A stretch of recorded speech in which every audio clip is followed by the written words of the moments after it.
hiatus troll, the fucking Donald Trump of the fucking podcast. Oh my god.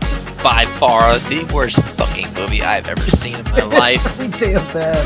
Turner Hundreds of thousands. Broadcast, listen, Turner Oh my god, yeah! Dude, listen to me. I chuckled during that scene. I was like, the fuck? That's what I'm Holy saying. shit, we keep talking in circles. I'm telling you. What's going on, everybody? Welcome to the second episode of Jobsquad Media Podcast. If you're listening to us on iTunes, check us out on YouTube. Type in Jobsquad Media. And if you're listening to us on YouTube or watching us on YouTube, type in Jobber Radio, which is what we're under on iTunes. So yeah, check that out. I am Jake, aka Bomber, and as you can see or hear, we got Rico right over here. What's going on, man? What's up, man? How's it going? Dude, I see you got the damn hat on again. I will always have this hat on. Oh, wait, okay, well, let's do it. And then right over there with a brand new camera, the troll, hiatus troll. Yeah. Hey, what's going on? We can actually see. That's you now. what you look like in high definition. Yeah. We'd rather have it in low definition. Are you No, wearing that hair scrubs? is just so majestic. That is pretty legit hair. Are you wearing scrubs? It's my fucking work shirt from Toys R Us. Oh, okay. Nice. And then right over there we got SweetJohnnyCage. What is up? How's it going? Not much, not bad. I mean, just in the other room as always. But anyway, yeah, we got a lot to talk about today because we all went and seen Creed, and that's going to be our movie spotlight for the show. We're going to be talking about Creed. Is it the sixth Rocky movie? Seventh Rocky? Oh, Jesus Christ. Yeah, there was 5 in the original series, Yeah. and Rocky Balboa. Rocky Balboa, yeah. Although some people say that the movie that De Niro did with... The movie that Sylvester Stallone did with De Niro, I always forget the name of it. A lot of people say that that's a Rocky movie, but I don't know. No way, man. Oh, fucking, that ain't no Rocky movie. But has everybody... I wouldn't even consider that a Rocky movie. No. Or even Creed. I think Creed is its own. Oh, no, geez. Creed is Standalone. absolutely a Rocky movie. It's got Rocky Balboa. It's a spinoff, man. Come on. I mean, it's a transition into it, but first of all, I can agree with that. has everybody seen all of the other Rocky movies? Like Yes. every one of them? Yes. Yeah. Unfortunately, yeah. Unfortunately, I actually don't think I've seen Rocky 5 all the way through. I've seen bits and pieces. Like I've seen like a street fight, which I heard is like the big fight of the movie. I heard that was like the weakest Rocky movie, but I think we're all in agreement that Rocky 4 was the best Rocky movie, correct? I don't know if I like that over the original. Yeah, I still think the original is pretty stellar. Yeah. I mean, if Rocky really? 1 is a 10, Rocky 4 is like a 9.8. But I wouldn't say Rocky is a 10, though. Rocky's not. I'm just saying, on the scale of if it grading was, a Rocky okay. movie, that would be it. Yeah. Well, look at that. We have a disagreement on that. It happens to be just me, so perfect. But I think anyway, everybody's in agreement. except me. The word you guys are looking for is agreement. That's whatever. I think 4 We're just to me inventing 4 words on the show, guys. That's all. 4 is the best. Yeah, we'll stop using big words for me. Anyway, we're going to talk about Creed and where it fell in the Rocky timeline, or as far as the rankings, and what you guys overall thought about the movie. Who wants to kick things off with their thoughts, overall thoughts first? My thoughts are pretty long-winded, so I'll let somebody else start. The typical John answer right there. You know what? I got a lot to say, so we're going to pass it on to somebody else. Well, no, I don't want to, steamroll people, so I'll save it. All right. Yeah, I thought it was a pretty good movie. I think there's a lot of potential for like a couple sequels in that movie. Actually, I was telling Elias about earlier. It's just a common story of what was it? Apollo Creed's illegitimate son apparently has an affair, and he gets put in foster care or whatnot, or put in some sort of a juvenile detention facility or whatnot, and he's given a hard life, compared to I guess his other siblings or whatnot. What he should have had, yeah. I don't know. What was your favorite part about the movie? Like, what was something that like really got you hard? I think them just training, to be quite honest. I did like it when he got his ass knocked out. And what was it? was the ring. Was he over at the Delphi Stadium or Yeah. the Delphi gym, or his what was it? Where his dad? It wasn't his dad, but his dad's trainer, his son. Okay, so he was telling him that he wasn't going to trade him or anything like that. Mm-hmm. And Oh, you corrected yourself. Oh man. oh yeah. So I figured out who. We were, I figured out we who were it talking was. through text earlier, and you said, "Oh, it was his brother." Well, I'm I mean, like, I didn't I'll realize. correct you I on didn't. stream. I didn't realize who it was until I looked it up and all that Yeah. stuff. So Do your due diligence, son. yeah. So hey, shut the fuck up, all right? So, Okay. so Rico, what did you think about the movie overall? There we go. I actually thought it was well written. Okay. You didn't think so, John? Go ahead. No. Okay, I'll get to that point. You do yours, because that's one of the things that I'm going to talk about. I thought the dialogue between Adonis and Rocky was kind of, that could have been better for the most part. But as far as everything else, dialogue and screenplay, I thought it was good. Definitely a lot grittier than what we've seen in the later Rocky movies. Mm-hmm. And I'm still kind of. You just seen it like just a minute ago, right? I did. Like, I you did. literally just came out. I literally just watched the movie and practically forgot about it because I locked my keys in my car. Well, I leave the theater and I don't have my keys with me, and I'm thinking, freaking out, panicking, like, oh my god, where the fuck are my keys? Yeah, we normally Walk in. record. They're in the fucking ignition. The radio's on. I'm like, fuck. Wait, the radio was on. What? Yeah. I had, Wait, it- so the car wasn't running. Time. You got out of your car with the radio running and shut the door and did nothing, The car wasn't running. I had turned it off, but it was still turned and the radio so was far on. that the radio could turn on, and power was running through the the battery. But it sat on for 2 hours apparently, because that's how long the fucking movie is. Yeah, it was a little long. It was a little Yeah. long. There was 2 training montages. There was. There was. I didn't think you needed 2 training montages. I mean, Yeah. come on, how much we understand what kind of vigorous training boxers go through. We don't need to see, 2 montages. Well, I mean, this was I can't remember another Rocky movie where there were 2 fights for the main character. Like in Rocky 4, Creed fought Ivan Drago, died. So that was one fight, and then when Rocky fought Drago, Spoiler. that was that's when he had a training montage. But yeah, it was pretty interesting that they did a montage for each one of the fights. Well, there was 2 main fights in Rocky 3. The first time when he fought Clubber Lang, lost. He basically threw the fight. Then Mickey died, and then he Apollo Creed reinvigorates him, and he gets his mojo back basically and fights Clubber Lang again. Yeah. Well, I think it's important though that they did have these montages though, because the fact that when he goes into that Adelphi what was it, gym, he's like, oh, I've won 15 matches, but he was like all in Tijuana or whatnot, and he was like, was the trainer goes like, that's nothing, that's like, it's just like a Brawlers League or whatever. Mm-hmm.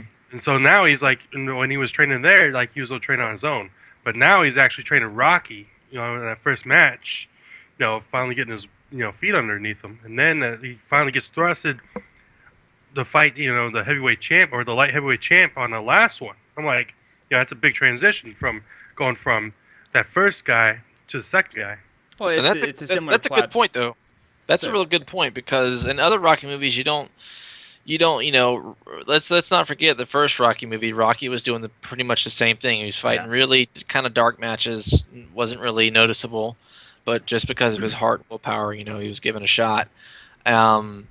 But I mean, if you look at Adonis in this movie, he really doesn't know the fundamentals of boxing, and you actually see that. I mean, this is the first time I think you've ever seen this in a Rocky movie where they're actually showing him the fundamentals, and he actually has a hard time learning it. Well, And he even gets to the point where he's frustrated, and Rocky has to sit there and humble him, like, look, it's not going to be easy. It's going to take hard work. That sort of happened in Rocky 4 when Apollo was training Rocky. Not sorry, it's Rocky. It's Rocky 3. Yeah, when they're training on the beach. Is that Rocky 3? Yeah. Yeah, and he teaches him how to dance. Like, that was something that is now pretty common in boxing. I don't know if it was back in the 80s, but that was Rocky needing to learn, like, a pretty basic fundamental of footing in boxing, because Rocky was basically just raw power. Yeah. So, yeah, it's, that's something that I really liked about Creed, was it borrowed a lot of elements from a lot of the Rocky movies and built on them. It's not just like, oh, here's an Easter egg from this movie, an Easter egg from that movie. It's like, no, like, if we're going to tell a boxing story, we need to be able to really tell a boxing story and not just, throw 6 Rocky movies together and tell that story. So I thought that was really good. One big problem that I had with the movie was there's a scene where I don't know if he's in the theater at his house where living with his mother, and he's watching previous fights of Rocky versus Apollo, and I don't know if he's shadow boxing alongside Rocky's movements or Creed's. I'm pretty sure it's Rocky's movements, but he has this really for some reason he just has this hate towards Apollo, and I'm just like, dude, why are you like that? I don't understand. Well, that's the theme of the movie is his resentment of the name, because that and the abandon him for the most part. Yeah. But that's why he's pissed off at him. He hates him. But guys, let's look back at the movies, man. Who was by his side during the fights? The woman that he was having the affair with. You didn't see Marianne at all. Really? No, Marianne was the one that was the one that he was married to. Are you sure? He was with her. Yeah. I'm almost positive it was always her. You need to One do your and research, two, they looked completely different to me. Yeah, it may have been a different actress, although I don't think it was, because she looked very familiar to me. Yeah. Felicia Rashad was when I was in the Creed movie, which was played the Cosby spouse. Yeah, so, I understand that's that. why I know her. Few reason that. So, but the person that played I can't remember. I had it pulled up here a second ago. Well, I'll go on and give you my thoughts real quick, but you look that up. All right. I think maybe unpopular thing to say, but I think this is probably one of my favorite movies of all the Rock. I think this movie was better than all the other Rocky movies, in my opinion. I think this was a very good movie. It was very. I won't get too much in detail, but I was like feeling it going through the movie. I was like, okay, not like to the point where I was about to cry. Oh, I cried twice. John cried twice, by the way. He told me that after the movie. I cried twice. I was feeling it, like, not like I was about to cry, but I was definitely feeling it throughout the whole movie, and I don't really remember feeling like that too often while watching movies. And I'm not the biggest Rocky fan of all the movies, but I did enjoy him.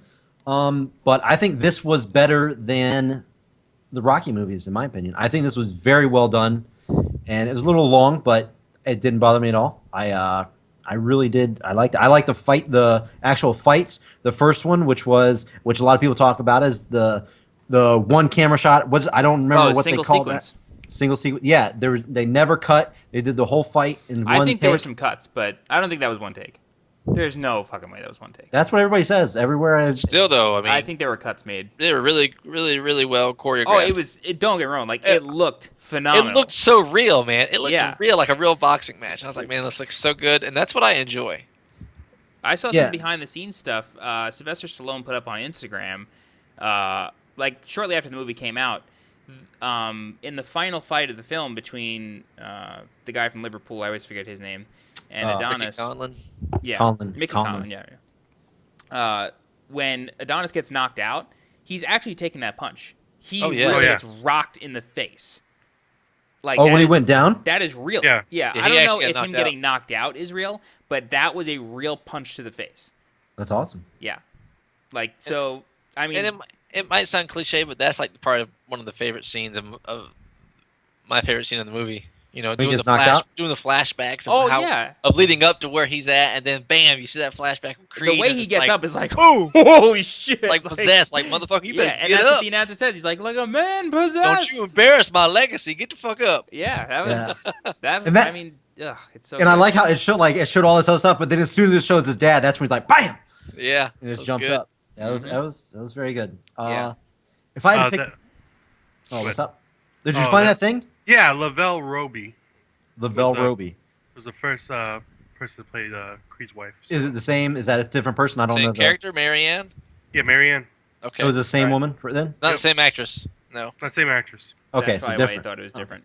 Gotcha. That's why I thought it was different. Okay, that's fine. Live corrections here. Boom! Fact checking right on the spot. I like it. Gotcha. Someone's got to do it. Yeah. All right. So that was our most of us. John, what's your overall? Because I have little tidbits I want to talk about, but what's your overall thoughts? What do you guys say? It's definitely one of the best Rocky films. I would put it up there with 1 and 4. I like Rocky 1 in first place for me, only because, I mean, it's one of the most inspiring movies out there, and Rocky 4 is basically just as good. It's a little bit heavy-handed with the U.S. versus Soviets thing, but I mean that was awesome. The time period, so that's sort of expected. Rocky 4's villain of Ivan Drago is just like next fucking level. Mm-hmm. And I don't know another film that can touch that, like another like Rocky film that touches that in terms of villain. But as far as storytelling, cinematography was great. Everything was so good, and that's what I really like about Rocky is like the Rocky films, is that while it's telling the story of a character such as Rocky or Apollo or Ivan Drago, whoever, they really capture Philly super, super well. And like the aerial shots, the transition shots of, the different buildings in the skyline and all that, it's like that really helps you get engrossed in that world. Absolutely. And I mean, I've been to Philly dozens of times. I'm originally from New York, so I used to go there for tournaments a lot. And like I've seen all those places. And I've watched James Rolfe from Cinemassacre, who does the Angry Video Game Nerd. He also did a documentary called Rocky Jumped the Park Bench.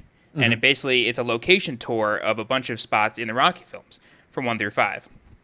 I think he made it when the new one when Rocky Balboa was coming out. So like seeing all those places and seeing all those like weird little pieces of trivia from that documentary, and then seeing Creed, and like one of my favorite pieces of that was when it was during I think the second training montage when Adonis is like walking through the market, like the open air market that Rocky does in the first film when somebody throws an orange at him or something. Like it's like that exact shot was used before, but now it's like it's transitioning from Rocky's story at that point to Adonis' story at that point. And like Travis said, that sets it up for the sequels, and I'm all for a second Creed movie and for him to like continue this legacy. So it was one of the best movies this year and one of the best Rocky movies for me. Yep. Yeah, I like the whole fact of Rock's going through the non-Hodgkin's lymphoma, and it's actually showing him decay. Mm-hmm. And it's like it's such really good cinematography. Yeah, because they're both showing they're both basically going through their own like fight, their own battle, getting ready and stuff. Yeah. Yeah. Yep. And I mean, Rocky even said, "If you're fighting, I'm fighting." So, and like he has him training in the chemotherapy room. It's like holy shit. Yeah. That's hardcore. Yeah, that was great. He's like start. He's like, what, you want me to get up and do it? He's like, come on. Yeah, that was really good. Some of the small tidbits that I want to talk about that I really liked. I really liked the use of the graphics, like the title screens. Oh, that was great. Oh, yeah. That was so good. That reminded me of Ian Cofino's stuff from I Got Next. That's what exactly reminded me of that. Yeah, like every fighter showed, boom, it showed like their record, their ranking, that was really nice touch. That was something totally different, and that was really cool. I really like that. The acting was really good. There was one scene that I was talking to John about before we recorded that I felt the acting was a little iffy. It was in one scene. It was when Rocky and Creed first met in his restaurant when he was like looking at the picture on the wall. Yeah, that was talking. A little tough. The acting seemed a little from the Creed Adonis. Is that how you say his name? Adonis. Yeah, Adonis. Yeah. Adonis. Yeah. Adonis's acting. It was a little rough for me, like right there. But I mean, the rest of it was just that it was really weird because it was like that one scene. That had to have been either like the first scene they ever shot or like one of the last scenes, or maybe like it seemed like a director wasn't present or something because like the dialogue itself was like so stilted, and it seemed like Adonis was trying to be an asshole. Yeah. And I get at that point in the film he felt really smug. Yeah, like at that point in the film he hadn't been humbled by Rocky, like he hadn't had that like fatherly mentorship that he eventually got from Rocky, but I mean, even before that, like in the scenes that, the 2 or 3 scenes that were before that, he still seemed okay. When he's in the ring, sure, he's amped up and he's a dick, but like, if you're going to this guy to train you, like, why be a fucking prick about it? So I really felt like that wasn't, like, the way he delivered that dialogue was not the way it should have been delivered in the script, but, I mean, we'll never know. Yeah, but it was really weird because it was only that one scene. The rest of the movie, acting was great. Yeah. I wanted to get everybody's thoughts. What do you guys think about the girl, his girlfriend in the movie? What do you guys think about her? Did you think she was a critical part? Was she not good? Good? What? Or was she like kind of forgotten? Or was I think she really did good? Play a critical part. I mean, it's like Adonis is also looking to her as a one of the key elements that he's trying to hold on to. He's already shunned away Rocky at this point, and now he's not wanting her to shut him out. And she does. That bitch does. She shuts him out. Yeah, she does. Like, she turns off the hearing aid. Can't hear you. Takes her earpieces out. Yeah.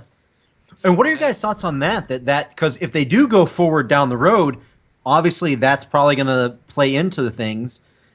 She's losing her hearing, and she's a musician, which is crazy. So that's probably going to add a lot, like going to add more drama. And of course, I don't know how they're going to do more Creed movies and just completely. I think they're going to have Rocky die at some point. He'll probably fulfill the role of Mickey. Like, he'll die eventually. Oh yeah, it's going to have to happen. So you think he will be in like Creed 2? I assume. Oh yeah, yeah, absolutely. Okay. Yeah, he'll fight Delphi Academy's #1 boxer. When I got the guy the that knocked him out the way in. Yeah. Because he was, I think he was ranked #2 when they gave him the ranking. And the other guy that you were talking about, Travis, he's not coming back to fight. He's going. I don't think he's going to jail for like 5 years. 7 years. I'm telling you, you probably get off real easy somehow. Like, I'm pretty sure he's going to come back, and then they're going to make a big deal. They're going to be the guy from the main fight. Yeah, Ricky Conlon. Yeah. Okay. I think there's going to be a big deal about this because he's going to probably want to get his title back and all that stuff, and this is the only person that he wasn't able to beat. Mm-hmm. Yeah. So the one last thing that I did, I mean, if you guys ever want to say anything, jump in. But one last thing I want to talk about was I think there were some really good, funny moments in this movie. Oh, yeah. There was some, like, obviously it was more serious, everything's more serious, but there were so many, like, funny little jabs they did in there. Like when he took the picture on the phone, and he's like, it's in the cloud, and Rocky's like, what cloud? Right?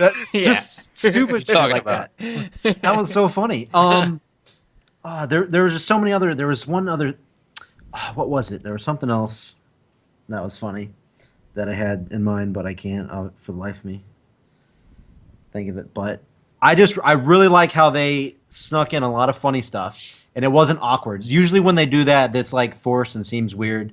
But I really think everything just went really well in this movie, and I think it's my favorite, even though it's not a Rocky movie, whatever. But I think it's a Rocky movie. Yeah, you must be thinking about the part where Donna's asking if he walks around naked in the apartment. That's not the thing I was thinking of, but that's another perfect. That's funny. That's you got like you actually got a normal reaction from Rocky. He's like, "No, why would I do that? Who the fuck does that?" And then he jumps in and he's like, "You better not." Jake was just away for 2 days. He doesn't know what happened. Okay, John. No telling. Walking around bug ass naked this morning, having a staring contest with our neighbor. Oh, wow. Hey, that's how we roll. But so anybody have anything else they want to throw in about Creed? Yeah, I like to throw in something. Like you've seen, have you ever seen like Friday Night Lights at all? Where like Michael B. Jordan played Adonis Creed at all? Nope, this is the first time I've seen. Was that the show or the movie? The show. I didn't watch the show. Yeah, well, first time I've seen. If you've seen him in that, and then you've probably seen him in any other movies he's done, or like he's really bulked up to get into his role. I mean, bulked up. It's not easy, dude. Yeah, I'm pretty sure he put on 20 pounds of muscle easy. Just think about learning to do those jump ropes. Come on, man. That shit ain't easy. That was intense, man. Yeah, dude. These jump ropes. Training montage, man. They don't fuck around. That shit ain't easy. And that speed bag, let me tell you right now, speed bag, fucking hard. Oh, how awesome was that Rocky was actually doing the speed bag? That was pretty cool. Yeah. That was pretty awesome. Yeah, you're talking about his basically his diet and all that stuff, and his work routine, and I was like, oh my gosh, like he was like pretty much like 6 meals a day, which was pretty much nothing though. I mean, what he was eating and all that stuff, and then pretty much like protein shakes and then fucking supplements. Pretty much what it was. The real then, fucking like, Rocky workout. Yeah, really. I Right. mean, he bust his ass to get in that rope shape. That's what I tell you.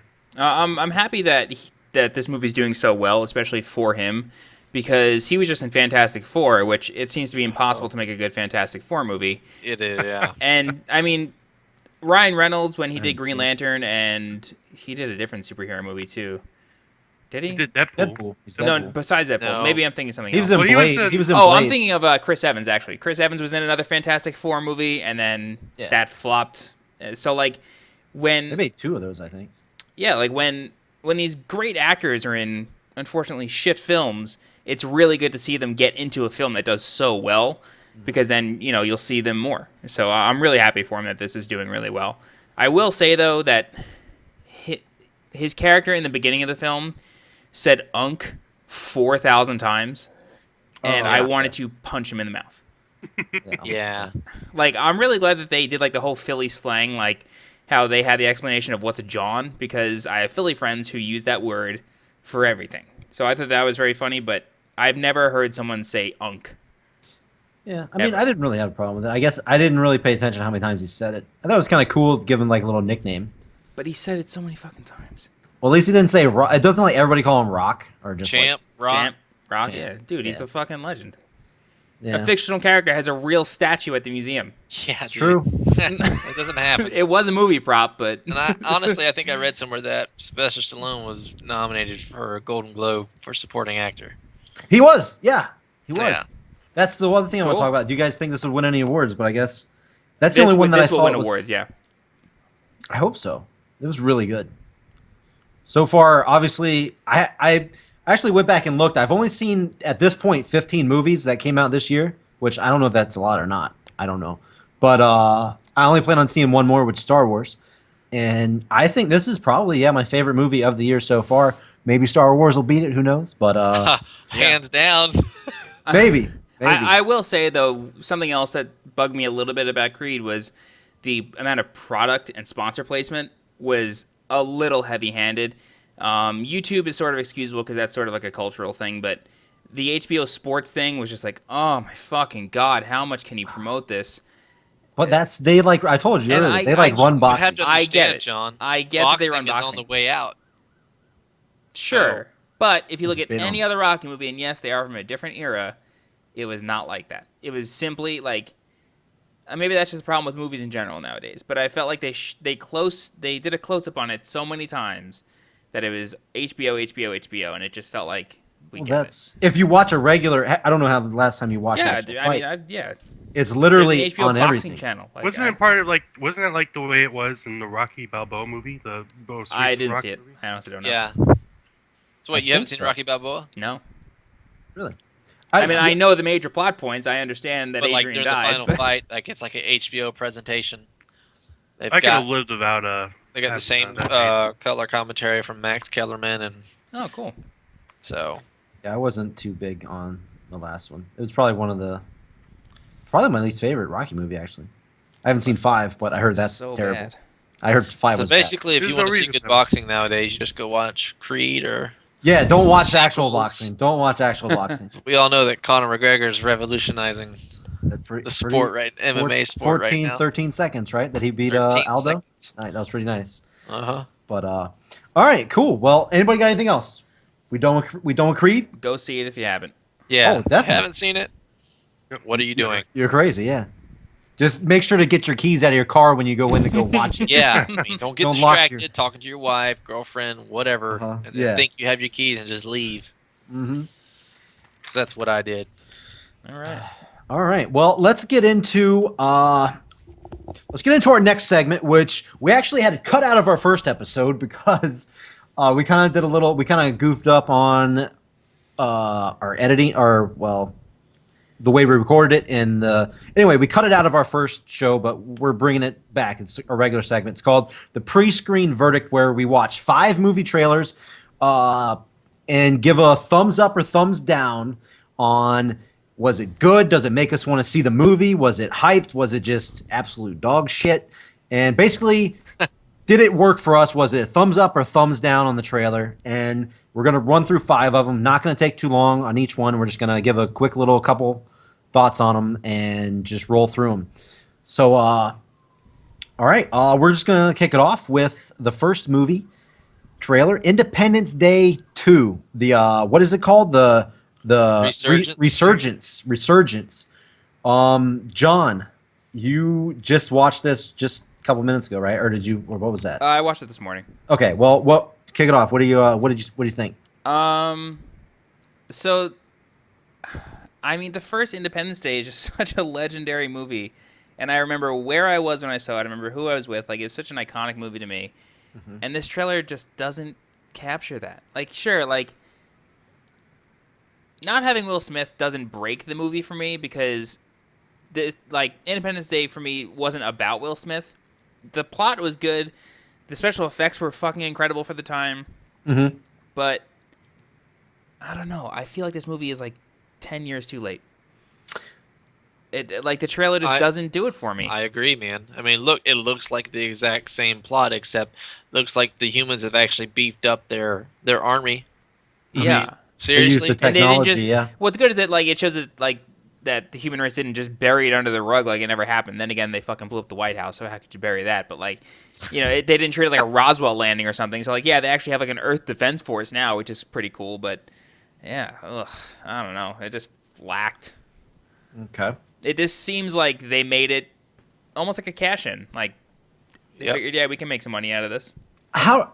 I'll go with something. How do they get everybody returned besides Will Smith? Just because he's too fucking big? I mean, this is a big movie. How do they not get Will Smith back? I think I read something about was it the director Emmerich saying that when Will Smith did his latest sci-fi film After Earth, he kind of got this fan of sci-fi films.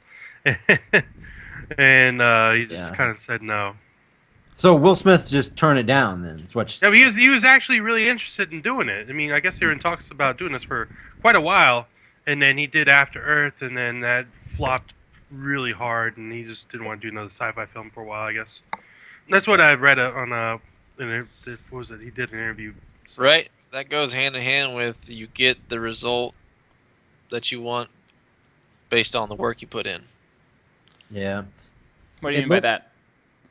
I mean, come on. After Earth, I don't even want to get into that, but it looks like that was just half-assed. Will Smith, terrible acting. It was terrible. He just was using it as a cash cow, just trying to make money. And his acting was half-assed. That's what I mean. If you're just going to half-ass something, you're going to get a half-assed result.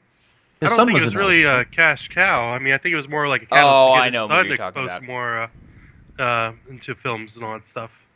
And the role he was playing, he was supposed to play, someone that was supposed to be, that wasn't really showing a lot of emotion, more like a robot. Yeah. So Travis, what real quick, what were your the Independence Day 2? I could have lived without seeing that trailer. So it didn't really do anything for you? It didn't do anything for me. I mean, it's okay, we're gonna pretty much rehash, this conflict, but we're both. More beefed up, and all that stuff, and then, it seems that the president went crazy and all that stuff, and you got Jeff Goldblum's big nose and all that stuff. I love Jeff Goldblum. He's not making me go see the movie, but I like him a lot. Yeah, I'm just gonna be pissed. Well, they better have a Randy Quaid reference in there somewhere. I don't know where, but to me, he made the fucking first movie. He was so great, the first movie. They better have a Up Yours or I don't know what. They better have something from Randy about a tribute to him somewhere in there. Honestly, the special effects in this trailer didn't look too good either. They have a quick couple frame shot of what looks like America's Army against the aliens, and it looks almost like Starship Troopers. Is that the name of that movie? Yeah, Starship Troopers is great. For its time, it's a good movie. Okay, great. For its time, in the early 2000s. Yeah. What fucking year is it? Okay, gotcha. They're using it just looks so fake what they're doing. So I don't know. That again in the trailer, that's called shot selection. And at this stage of their process, the movie's probably completely done and they're just editing. So they should have had other shots to put in there aside from cheesy special effects. And that's really what worries me about the movie is when I see things like that in a trailer, it's how good is the actual final product? If this is supposed to make me go see your movie, that's not doing it. True. And I just want to say one last thing before we give our thumbs up, thumbs down.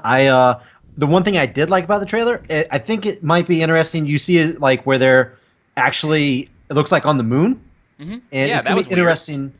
Well, I think that's interesting. Shows there because I know in the first one they went out to the mothership, and this time they're going out again, but they're actually going to be out like in the elements out. Yes. So that might that's pretty cool. I guess that looks cool to me. But all right. Anyway, let's do our thumbs up, thumbs down, everybody.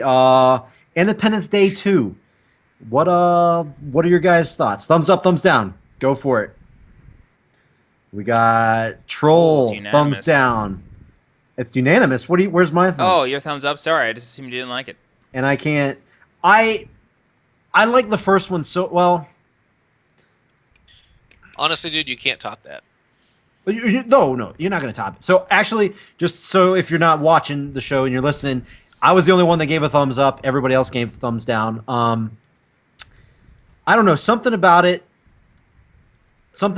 still, it's got everybody return, and I really love when movies come back and everybody return. Well, of course not Will Smith, but like even the generals or whatever from the army are returning in it. So I think it'll be okay, and I'd be interested in seeing it when it comes out. See, that to me shows that it's like, in a way that shows that it's like a weak thing, like that they need that cast to carry the movie, because it's just like like this is so late. No, it's not that they need it. It's just it's good that they didn't abandon everybody and get new people.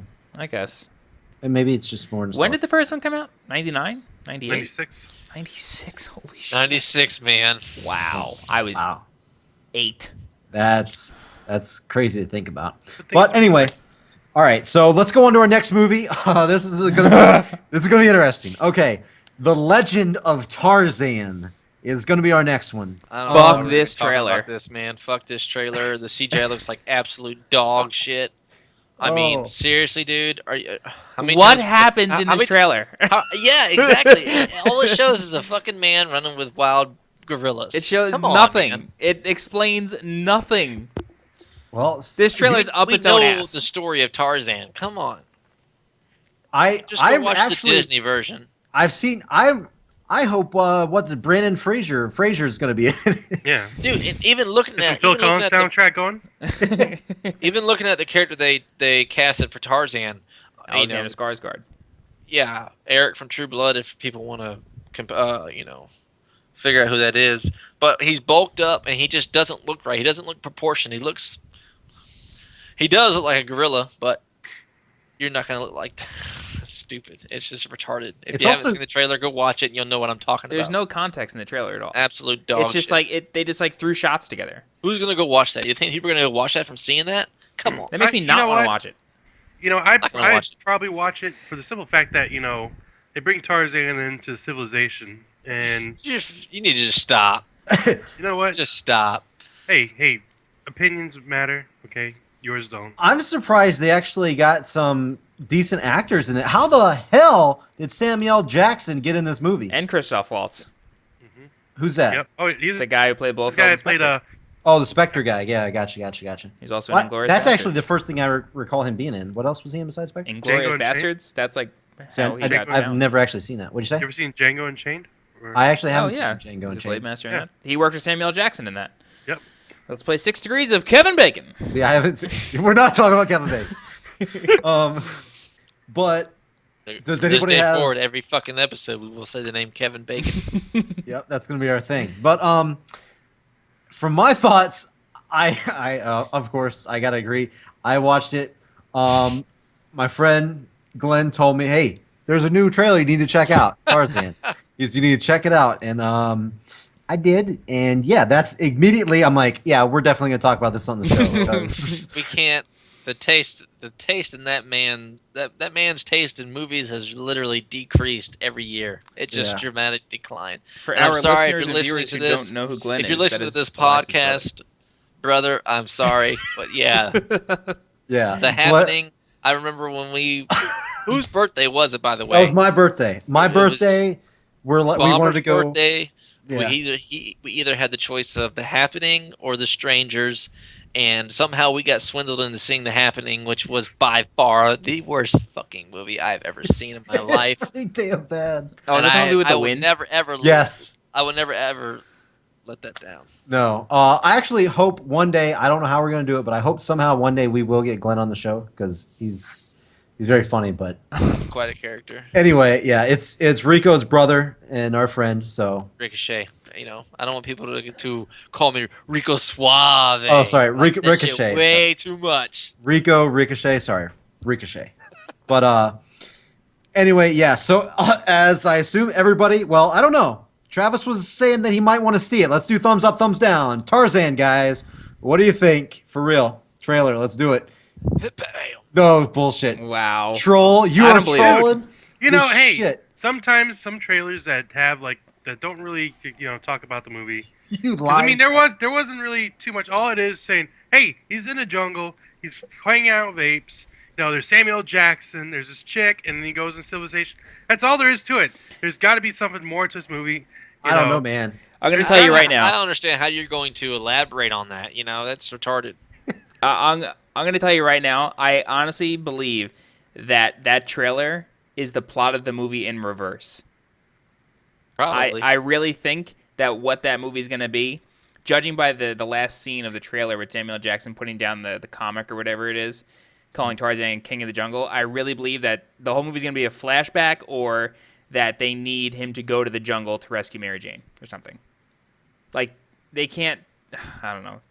Fuck that trailer. Well, for those of you that are not watching on YouTube, everybody gave a thumbs down except for Hiatus Troll, the fucking Donald Trump of the fucking podcast. Fucking going fired, motherfucker. Out in left field going with the crazy shit. He wants to see Tarzan based on that trailer. So, anyway, we're going to go on now to the third movie trailer, Teenage Mutant Ninja Turtles 2. What do you guys think? Nope. Utter shit. This is the haters shit. Episode. Utter shit, man. Ugh.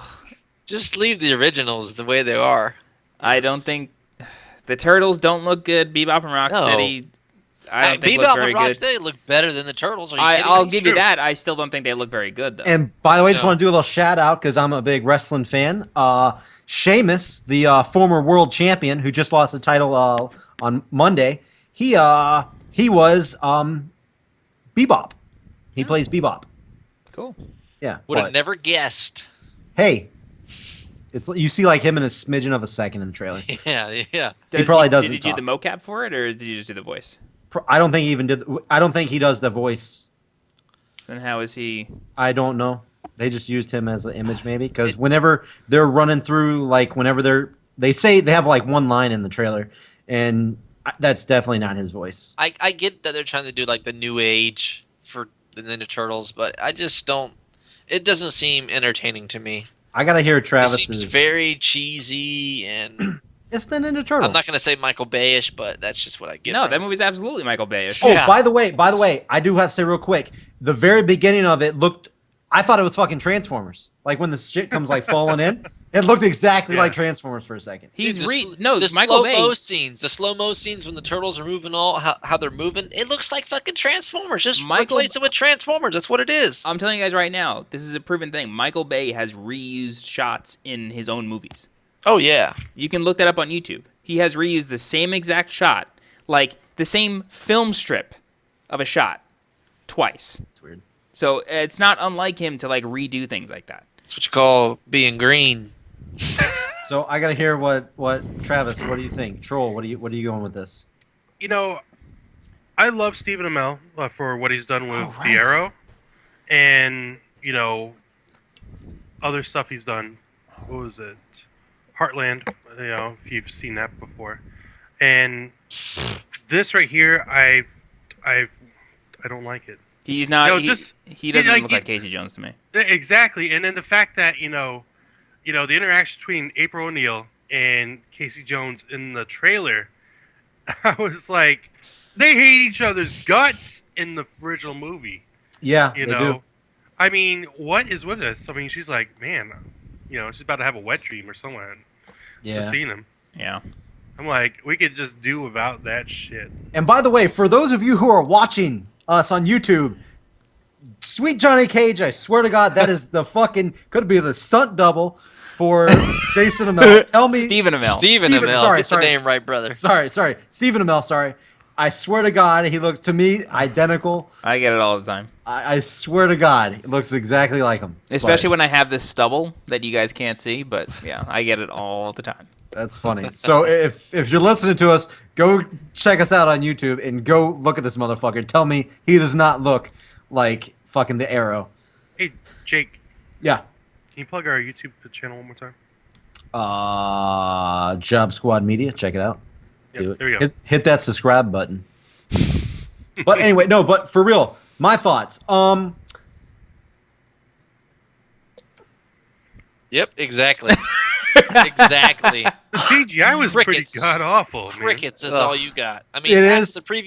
after the preview airs, nobody fucking talks because they're like, "Yep, I'm not going to see that fucking goddamn piece of shit." just like I Fuck that. said, like How the hell does this shit get greenlit? I mean, just come what I on. call him. This was it is a CGI fuckfest. Okay. Wow. There's a lot of CGI in here. It's Michael Bay, dude. I like how it has the same characters coming in. Oh, you can't. What do you mean? It's always going to be the same. Like Will Arnett. No, there's shit like Oh, they okay. keep them coming back and stuff. Like not like the main turtles, but I mean like the same actors fulfilling the same roles. And I agree with Troll and I guess everybody else. Casey Jones casting seems kind of awkward and weird. Yeah, that is strange. He's way too like in shape and like good looking. Okay. Yeah, no. Say Casey what Jones you is gotta- supposed to be like a little scrungy. He's supposed to be like a rugged kind of Yeah, dude. Scrunge like Airhead kind of looking guy. Yeah, Yeah. he's supposed to be. I would see him as like being a little arrogant, And and I didn't get that air of him in that. Yeah, No. it seemed like he was like ready to help. It's like, no, And- Casey Jones wants nothing to do with this. And doesn't Casey Jones in the original movies and on the comics, doesn't he always have like long black hair? Yeah. Yeah. Every single He's time. like a And rocker, now, man. Yeah. and now he's he looks like fucking Sweet Johnny Cage now. Yeah, What? he's like he almost looks like a thinner Dave Grohl, like from that era of the '90s Yeah. in So- his so Nirvana days. the casting, a little weird on that. I watched it. I know John didn't watch the first Ninja Turtles movie. Did you guys watch Fuck it? no. No. Hell Troll? no. I watched the No. originals. I love Well, those. Of course. Yeah, you- originals, but Wait, so you're telling me nobody in here has seen the No. first Turtles? No, I Not wouldn't wasting waste my my breath money. on that bullshit. There you you go. watched the first Turtles? Yes, Separated I at did. birth. I did. Okay. I don't care what you guys say. I did watch the first Ninja Turtle movie, and after the movie, I walked out. I enjoyed it. I Wait, you don't went care. and saw it in theaters? Yes, I did. Oh, you poor soul. No, I don't care what anybody says. Poor soul. I swear to God, I watched it and I enjoyed the movie. I'm not saying like it's better than the originals, but I enjoyed the first Ninja Turtle movie. You're getting paid to say that. No, I swear to God. And I'm with after, you on that one, Troll. We may disagree a lot, but I'm with you on that one. No. Okay, look, and I'm not shitting you guys. I'm not just going opposite and stuff. I swear to God, this trailer didn't look that bad to me, and I will watch this movie. I will watch this movie. You Michael Bay closet lover. So I let's will not be no. going to that one with you. Let's go. Hey, if it's gonna be a spotlight, it's gonna be a spotlight, Oh baby. fuck no! No, all right. So Start anyway, taking votes on these things. thumbs up, thumbs down, Yeah. thumbs Tell up, me thumbs about it. down. I'm going thumbs up, and everybody else is going thumbs down. That's fine. I will be alone in this one. Get a lot. Rico is fucking his own thumb there. But anyway, I will go it alone. I have no problem giving a thumbs up to this movie. Yeah, you damn right you're I going am to a the big I am a big Ninja Turtle fan. I was already ready for this one. Dude, I'm a Ninja Turtle fan too, but I'm not Yeah. going to support this garbage. Yeah, a lot of stuff is sacrilege, man. They I don't even think- say Cowabunga in the dang on animated series now. I don't even care if you're watching. Yeah, right here. Boom. Ninja Turtles. I'm a big I Leonardo don't want fan. to spend another breath on this topic. Let's move on to the next trailer. Yeah. All right. Fuck. Let's move. Fuck Michael Bay. Let's Fuck move Teenage on. Mutant Ninja Turtles 1 Well- and 2. We'll talk about this again when it's a movie spotlight. Anyway, I'm kidding. Anyway, here we go. We're going straight into X-Men Apocalypse, the new X-Men trailer. What do you guys think? I think it looks better than I expected it to. Oh yeah. Me too. When I first saw Apocalypse in the leaked set photos, I was like, oh, he looks like Ivan Ooze from the Power Rangers movie, but he actually looks pretty good in action. I'm glad we got to see some, some other mutants that are going to make a little bit of a cameo. Like we saw Jubilee, which I didn't know she was going to be in the movie. Granted, I don't follow these movies super closely, but we saw Jubilee, we saw Storm, we saw Psylocke, and I'm actually pretty excited to see. Now I can't remember her name. Who's the actress who plays Psylocke? Olivia Munn. Olivia Munn. She was in an NBC series a few years ago that was actually pretty funny, but was in a bad time slot and just didn't do well. And I mean, a lot of us know her from Attack of the Show on G4 and Tech TV. She's great. And yeah, I thought she was pretty funny on that too. Granted, yes, I want to say she's a model first, but I think she's pretty funny, and I'm glad to see her in a movie that has potential to do really well. Because this is a really good arc for X-Men right now, starting with Days of Future Past, and that to me was the best X-Men movie out. Like I love Days of Future Past, hands down. Best I didn't X-Men. see the last movie. I'm gonna see it definitely before I see Apocalypse, but yeah, I mean I'm definitely excited for this movie. I'm probably gonna have to brush up too, because again, I'm not the biggest into the superhero movies. I don't think I've seen an X-Men movie since X-Men 2. Maybe. Well, that's great, man, because Bryan Singer did X-Men 2, which you can just pick up with X-Men First Class, X-Men Days of Future Past. Actually, I've seen Wolverine. Well, that's probably not part of the X-Men, but... Hey, did you see Wolverine or X-Men Origins Wolverine? Aren't there two different Wolverine movies? we saw a bootleg version of X-Men Origins Wolverine, yes. and it was so terrible. Like the graphics wasn't really. It wasn't done. It wasn't polished or finished. It looked really bad, and it was actually funny to watch. Yeah, you could see Deadpool like when he was doing his stuff. You could see the wires on him, and there. You know that's not Deadpool. Wait, what? Oh. That's not Deadpool. They just gave Ryan Reynolds 2 swords. Oh. Well, wow. Yeah. I didn't know that. Well, there you go. Well, that dude, whatever he was, you could see the wires on him. It was a portraying. But yeah, I'll double check that, but I'm almost positive that's not Deadpool. And I'm also not. I'm not well versed in the X-Men world. I don't even know who the main bad guy is. Like what he is. The first mutant, man. The mutant of. They explained it in the trailer. Yeah, I got that, but I mean, like, I don't know like anything. What's his name? Apocalypse. Oh, that's his name. Yes. Oh, well, there you go. Do you pay attention to things? I watched the trailer. I It's understood. the dang on title. No, I know. I thought that meant like that he's gonna cause the apocalypse. I didn't know like that's his name. But yeah, I watched. I saw the trailer. Yes, I saw that they describe what he is. He's the first mutant and all that, and he can, I guess, control other mutants or something. I think he has like basically almost every ability. That's pretty cool. But see, like, and there's several X-Men that I don't know who the fuck they were. I didn't recognize them. I don't know. But having said that, I think the trailer was actually very good and definitely got me interested in it. I kind of want to watch it, and almost makes me want to like catch up and watch any of the ones that I've been missing because I haven't seen. Days of Future Past is great, man. I haven't seen like 3 of them. Oh, that's the other thing. Was that like a reboot or something? You need to start with X-Men First Class. So I'm actually thinking First Class. I've seen First Class, have not seen Days of Future Past. You haven't seen Days of Future Past? You No. need to. And I You know haven't it's seen good, Interstellar. You haven't seen Days of Future Past. Interstellar's right there. I've seen the box. Just haven't opened it. but is it like a reboot or what is this? Because obviously like the Hugh Jackman's not in it. It's almost like the flashback, the start. Yeah, it's sort of like, so they explain where Professor Xavier comes from. They explain where Magneto comes from. Okay. Basically, all like the main mutants from the 90s and 2000s films with Hugh Jackman and Patrick Stewart. But then Days of Future Past ties those 2 timelines together. Perfect. And they basically like adventure together. So Okay. yeah, they are all And now connected. Apocalypse is That's taking good. place in the 80s. Oh, so this takes place timeline-wise in the 80s. It Yeah. picks up where it left off on Days of Future Past. I better not see a fucking iPhone then. That's all I gotta say. But cool. I'm excited for Young Storm. That looked really sick. Young Storm, Young Cyclops. Yeah. And I'm pretty sure I don't know if they. I'm not gonna spoil anything from Days of Future Past. Y'all need to watch that. Yeah, check it out. All right, guys. So Thumbs thumbs up, thumbs down. X-Men Apocalypse. What are you guys going with? We didn't really get Travis's thoughts. Oh, yeah, you did. Travis, did you get what? Well, what are your thoughts? It doesn't matter what your doesn't- fucking thoughts are. I thought it was pretty good. I mean, I'm an easily entertained guy.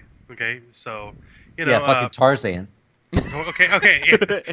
All right. Oh, okay. So someone's going to see Ninja Turtles too. Okay. This guy, I'm going. Yeah, no, but I mean, I'm really interested to see, like, because I've never really read anything about Apocalypse until just recently, and he seems like a pretty badass villain, and I'd like to see what he's all about. I don't Me want to too. go ahead and read up all about I want to be able to do it like Game of Thrones, where I just like watch the TV show. Yeah, and I'm not even gonna lie. Like at the end, when it showed like the Xavier dude, when like it opened up and he was bald, that looked pretty. That was. I think Yeah. that's the last shot of the movie. That looks pretty badass. That looks pretty cool. Unless something happens, because in the trailer he puts on Cerebro, which is how he finds mutants, and when he puts that on and finds Apocalypse starts possessing him. Yeah, Then yeah, he takes it off, but I don't think that causes him to go bald. So I think that's like the final shot of the movie. yeah. That looks pretty sweet. But all That right, to me was actually unnecessary. I thought the trailer was perfect up until not perfect, but like really fucking good up until that point, and that was sort of like cool, but they don't really need that. So yeah. All right. So what do you guys think? So now let's do thumbs up, thumbs down. Boom. thumbs up. Thumbs up for me. Everybody, finally, everybody agrees on something. Record. Everybody gives thumbs up. X-Men Apocalypse. Let's go to our final movie. Let's not take too long on it because I know we got a lot to say. But Batman versus Superman. I don't know is that the title? Dawn the of movie? Justice. Dawn of Justice. Dawn of the Justice League. This came out. Go ahead. Yeah. No, go for it. Go for it. Like 8-minute trailer. What do you got to think? Dawn of the Justice League, man. I mean, they could have just. I think they kind of went Ari with the whole revealing of Doomsday. Awry. What did I say, Ari? I mean, I meant Arai. Yeah. Thank you. Yeah. Thank you, John. Let's get some League of Legends references in here. Arai. Yeah, you go. Yeah, you're good. I think they could have kept Doomsday a secret. I mean, we already knew Wonder Woman was in the movie, but the first trailer, and now after seeing the latest trailer, I'm pretty stoked. I'm pumped. I just want to see the battle of Batman versus Superman. I hope Batman builds a kryptonite suit and beats the fuck out of Superman, because that would just be righteous. That's what I'm talking about. I'm definitely Because in our world, we know Batman doesn't fucking hold back his fucking punches. I'm definitely Team Batman on that one. Yes. Big time. All right, Troll, what do you think? What do you think of the trailer?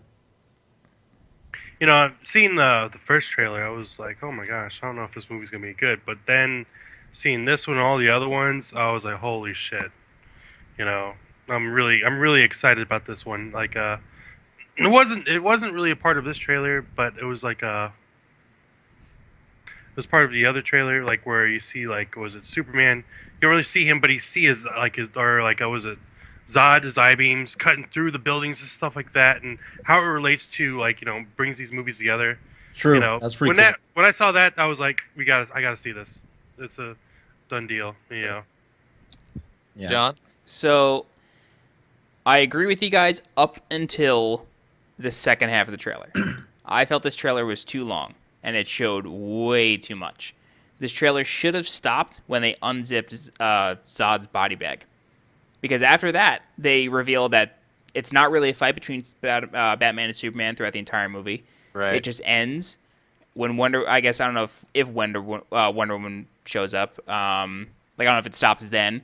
Then they show Doomsday, and then they show like it's just like the movie is called Batman vs Superman.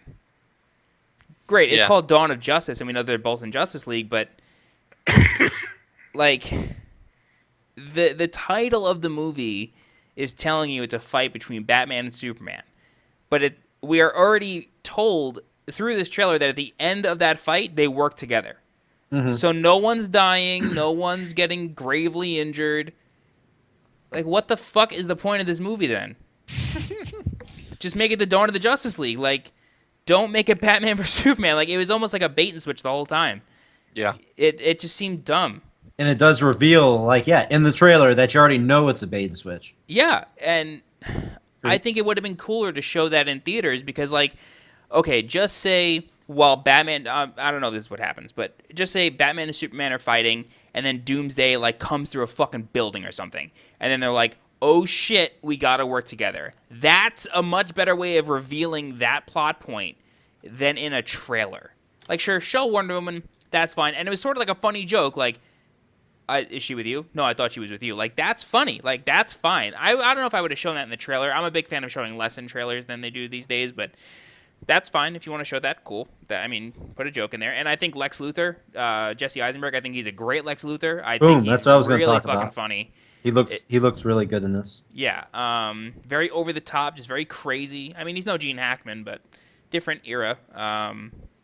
But yeah, I just thought the trailer showed way too much. I like how they're going with somebody younger like that. That's really cool. Sure. Yeah. What do you think about Ben Affleck? Oh, I think he's fine. I think so too. I know a lot of people had issues with him when it was first announced, obviously. I think he plays a really dark Bruce Wayne. Like, Oh yeah. I think he's great. Mm-hmm. I don't really like how they are keeping with this motif of Batman's voice changing when he's in the suit. I think that's fucking stupid. Seems weird. And I mean, in the Batman vs Superman, I always forget the subtitle, the animated movie, his voice does change, but it's because of his giant, like, super armor suit. Yeah. And, like, that makes sense. And I thought that when he's fighting Superman, he's using that suit, so that's why his voice is changing. But they show him in another suit, and his voice is still all grainy and shit. So it just seems stupid. Like, stop changing it. You know, a lot of people had an issue with that in the very first Batman Begins. Yeah, I mean, with Christian Bale, it's the same thing. I chuckled during that scene. I was like, what the fuck? Yeah, and it's not like Christian Bale is actually doing it. It's just a filter over the audio channel, but Yeah. it's just like, why do it? I mean, Bruce Wayne never hides himself. Like, he No. never, like, does that to his voice in the comics or the animated. Like, the animated series is probably one of the best superhero anything, is Batman the Animated Series. And it's the same voice as Bruce Wayne and Batman, so why start? Yeah.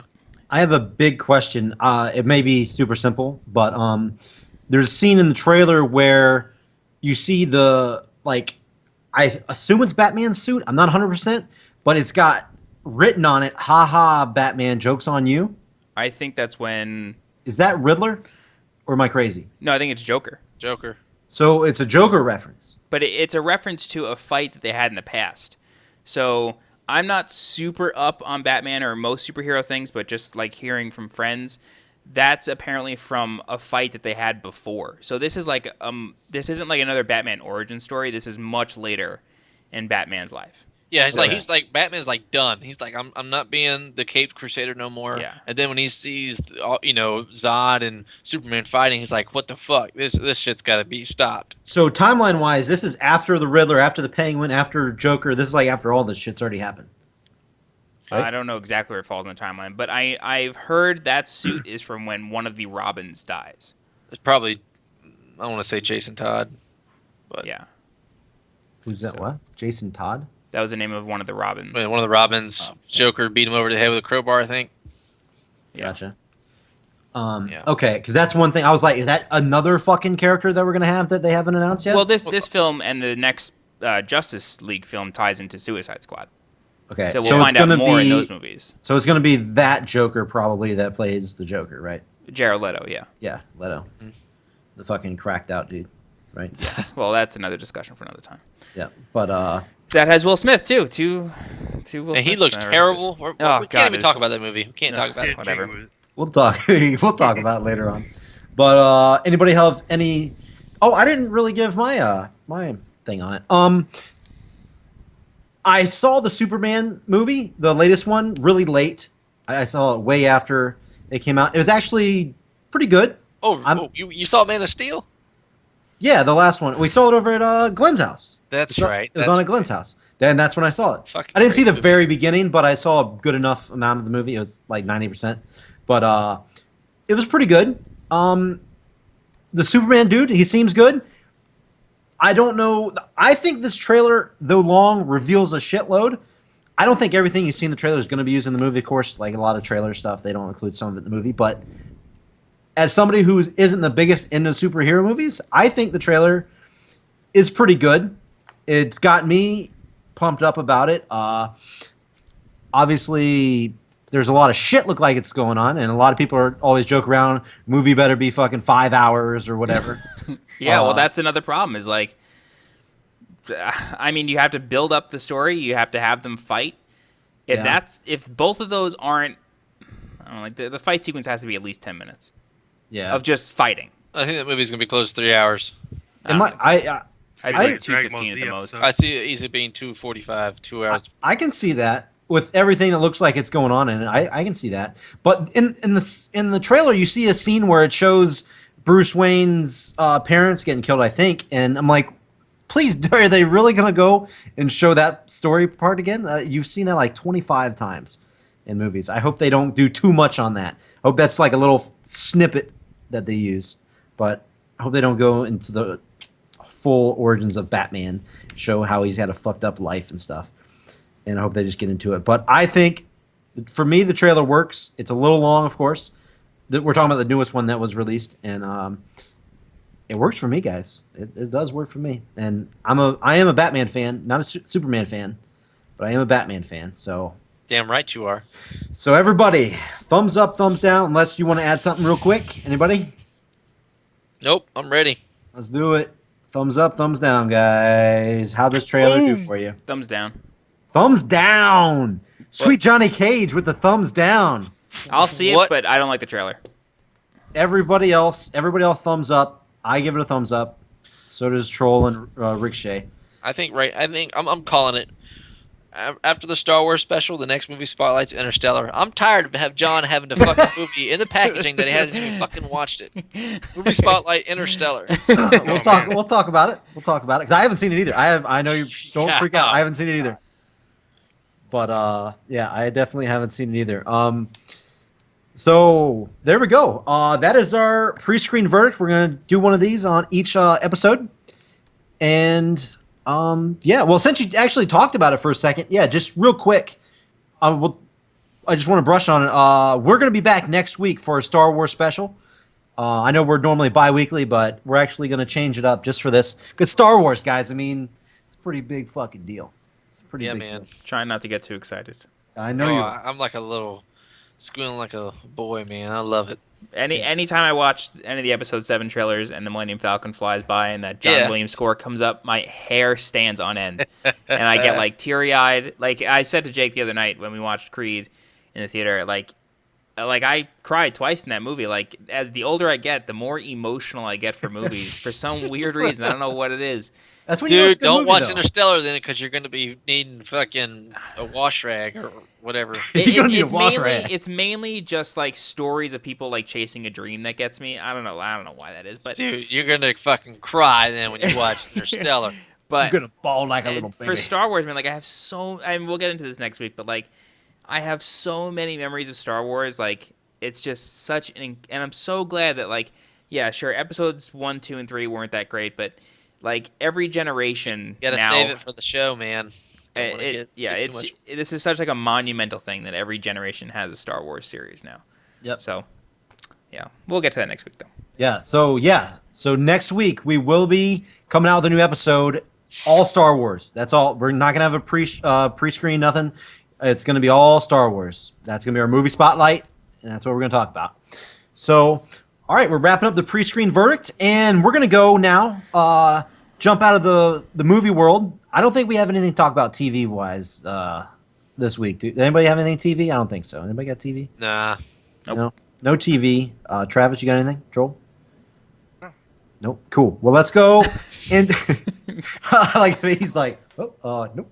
I love it. So we're gonna go straight into a little bit of video game talk. There's a little bit that went down recently that we need to talk about. And I guess we're going to start things off. Let me see exactly what we're going to start off with the Game Awards 2015 that just went down, which I didn't really know anything about the Game Awards until John was telling me that it's a whole new thing. This is like the second year, I believe, right? This is the second year, yeah. Second year, and it's like high production value. It's like it's good. Hopefully, it turns into something like the Grammys, the Golden Globes, whatever, for like video games. That would be awesome because there's nothing really truly like that, right? That I'm aware of. Well, it's the Video Game Awards, the VGAs, right? Well, so just to give you a little bit of history on this show, the executive producer of the Game Awards is this guy named Jeff Keighley. Mm-hmm. And Jeff Keighley has been in the gaming industry for, I don't know, I want to say like 15 years now. Really long time. And he has been responsible for a lot as far as like pushing the industry forward. And years ago, Spike TV used to run the Video Game Awards. It's a different title, Jeff's is the Game Awards, and then they like rebranded it to VGX, and every year it was a fucking joke. It was the awards were nonsense. The people, like, everything's just so stupid. It was so bad, and it was almost like, why is Spike wasting the money on this if they're not going to take this seriously? So, having all that experience, this guy Jeff Keighley basically created his own award show. But because Jeff is like a very well-respected industry person, he was able to get the people who should have been at the Video Game Awards and VGX and have them take it seriously and actually put together a great, great show. And this is the second year running, and it is quite literally the Jeff Keighley show for an hour and a half. And that's fine, because Jeff's a great host, and he does a wonderful job and knows the industry inside and out. So yeah, it was a really good show. Yeah, and looking over the winners and stuff, did anything? Everybody has like the list loaded up in front of them, right? Does everybody have the list? I don't have it in front of me. Oh my god! Yeah, throw that link in there and let everybody look at it real quick. Some things that I want to talk about that jump out at me. Well, first of all, Game of the Year, Witcher 3 got that. It beat out Bloodborne, Fallout 4, Metal Gear Solid 5, and Super Mario Maker. The funny thing is, I think I've only played one of those games. I watched John play a good amount of Metal Gear and also a decent amount of Bloodborne. Never played Fallout 4. I haven't played Witcher, any of the Witcher games. And I think Witcher 3 must be pretty damn good if it beat out Super Mario Maker, because that was legit. I thought that would have easily won Game of the Year. Super Mario Maker was huge. The really interesting thing about Witcher 3 is that it's made by CD Projekt Red, and they're not an unknown developer, but they are like, they're not an EA, they're not a Sony Studio Japan, they're not some huge gigantic company. I think they're under like 200 employees, and The Witcher is one of their very few series that they work on. And the beautiful thing about this game is that when it came out, it was $60 for over 100 hours of content, which is like unheard of these days. And they fully detailed how the DLC expansions were going to work, and it's like a real expansion, and it's a full game. Sure, it was a little buggy in the beginning. There was some weird quest glitch where like you couldn't level up or something like that, but they fixed it very, very quickly, so it was fine. That was like the one complaint that people had, was like a couple glitches at launch. But yeah, it's definitely a deserving title. I know I haven't actually played it, but every review I saw of it was super positive. And the other nominees for me, like Bloodborne, to me this category came down to Bloodborne and The Witcher.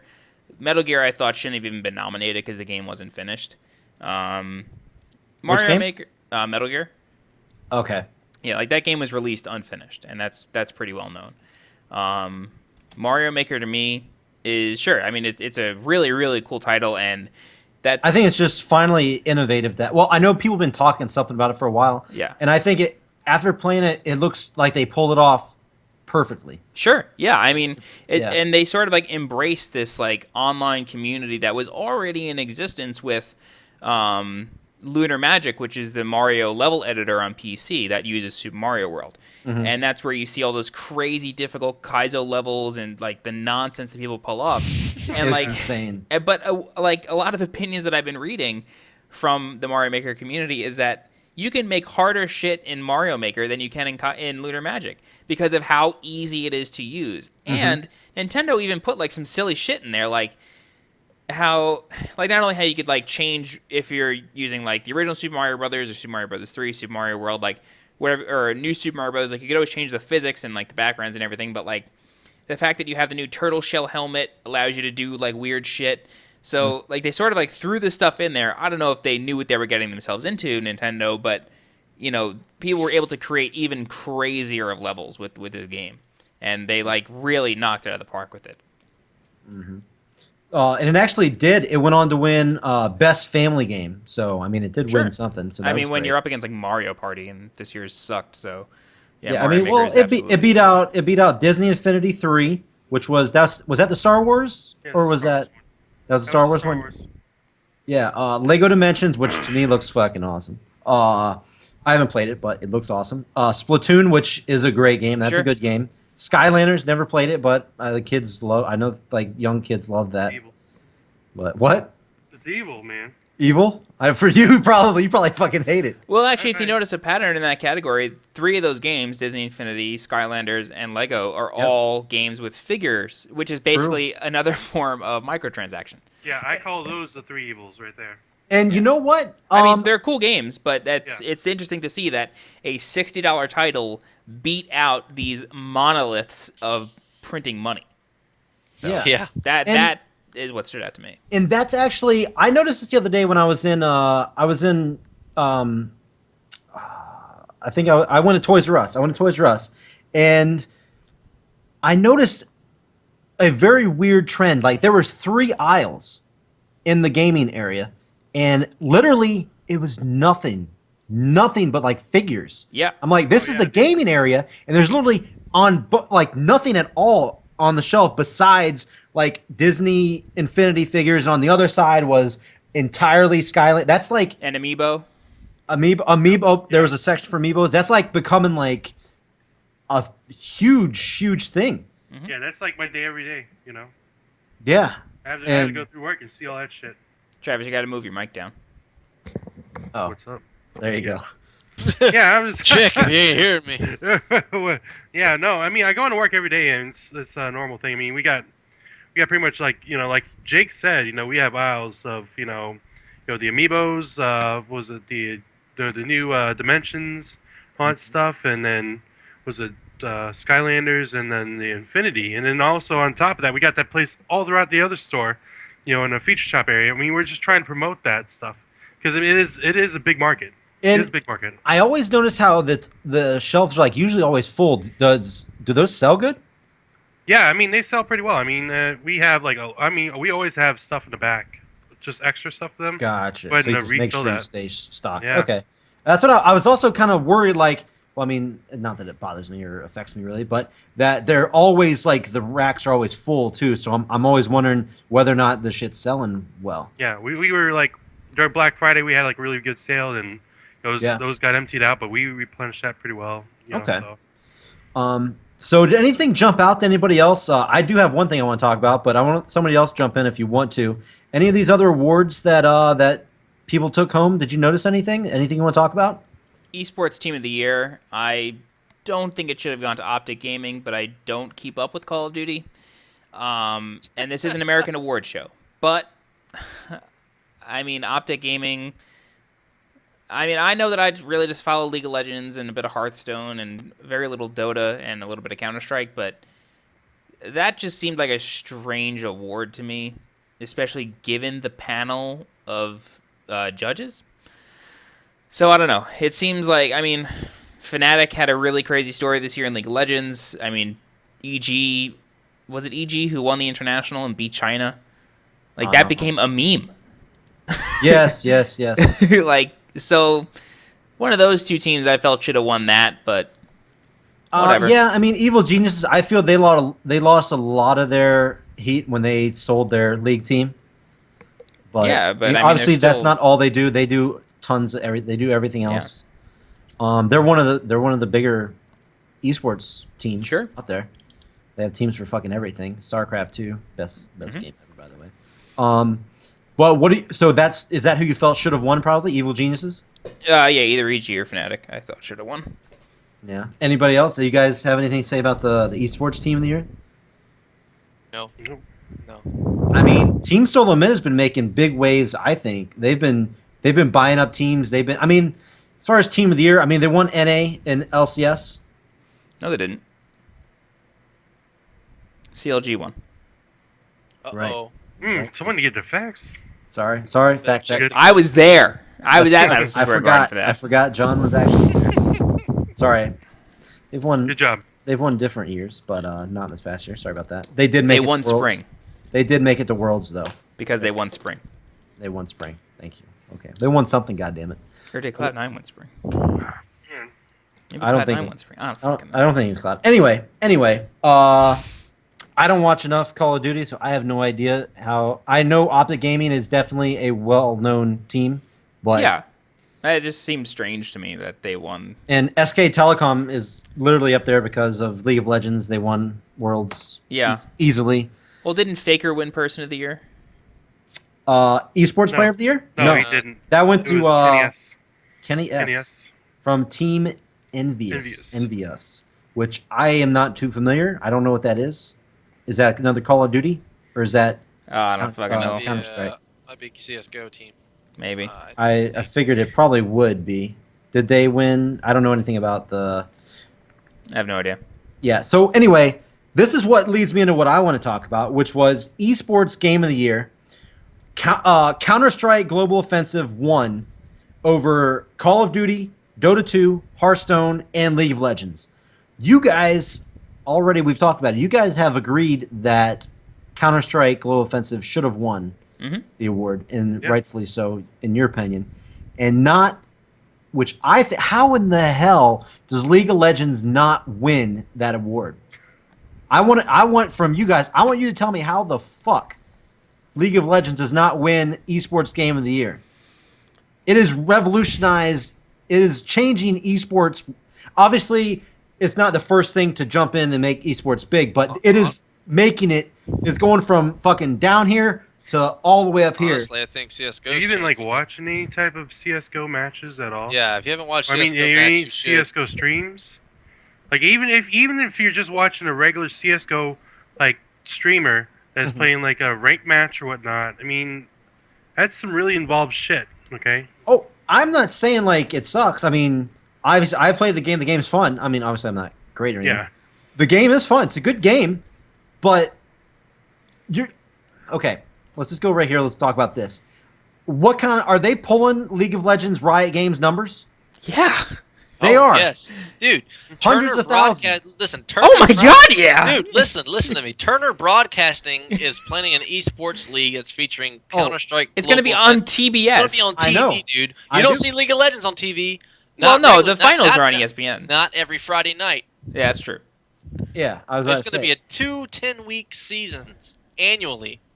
So I did hear about that, which is very interesting, by the way. That is The I think league that's is good. going to start in 2016. So, in my opinion, CS:GO is revolutionizing the esports.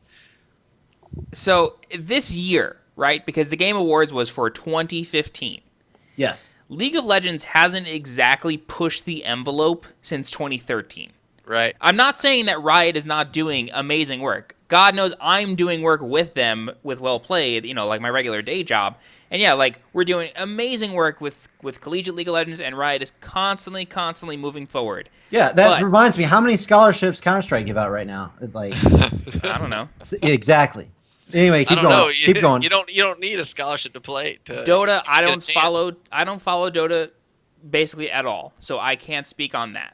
And EG beating China was one of the biggest things of the year. But Counter-Strike has had such a huge year compared to all these other games that it's a no-brainer to me that they get Game of the Year. Especially like that Turner deal. I mean, there were rumors about it, but it was not announced until after the awards, I don't think. Even without that, Counter-Strike still had the bigger year over any other game. It may not be the biggest game. When you say they had the bigger year, do you mean they had the biggest improvement, or just they literally? Well, of course that's definitely probably true, but or did they have the biggest? Did they have the biggest year, or did they have the biggest jump in this year? In That's the biggest 2015, they had the biggest impact on esports compared to the other games. Maybe not in history, maybe not for 2013, 2014, 2012, but that doesn't matter. This is the 2015 awards. Correct. Yeah. So, Counter-Strike had the biggest impact. It took the greatest leap compared to the other games. And I don't know what the judging criteria was, but I was about to if say I don't that's think if it that is makes perfect sense to me. if it's judged off of who had the biggest improvement, that should be a different fucking award. That should not be the fucking. No, that should not be it what is the 2015 Esport of the Year. That should be the top game of the year, not who had not So the what are you going biggest. to base it on? Twitch views? Not necessarily. You can't do That's that. stupid. You should base it off Yeah. like not just Twitch views. What? No. And how much Honestly, money a company makes? Listen, honestly, before Should factor in. 2015, 2014, 2013, CS:GO really wasn't. It was, dude. Was it- Valve didn't change their Yes. prize distribution in the cases until this year. This year was the first year that they spread out the money instead of having it at the finals. And I'm not trying to say that they didn't have a huge improvement and a huge jump more than League of Legends. That is true. It did have, from last year to this year, I don't know what you say, the biggest jump, but I don't know how else you describe that. Leap. But Yeah. biggest leap. Yeah, I agree with that 100%, 120%. It did. And I'm saying that, okay, I don't watch Counter-Strike, obviously. But So I guess your view would be biased then, maybe. Actually, it would be a little biased, but I've watched Hearthstone more than that, and I like Counter-Strike. It just seems like it's just hard for me to believe that something so big, I haven't seen it yet. And if there's people that definitely have seen League of Legends stuff that have no interest or never seen it before, and it's hard. And I can't imagine that League of Legends was smaller this year. Than Counter-Strike.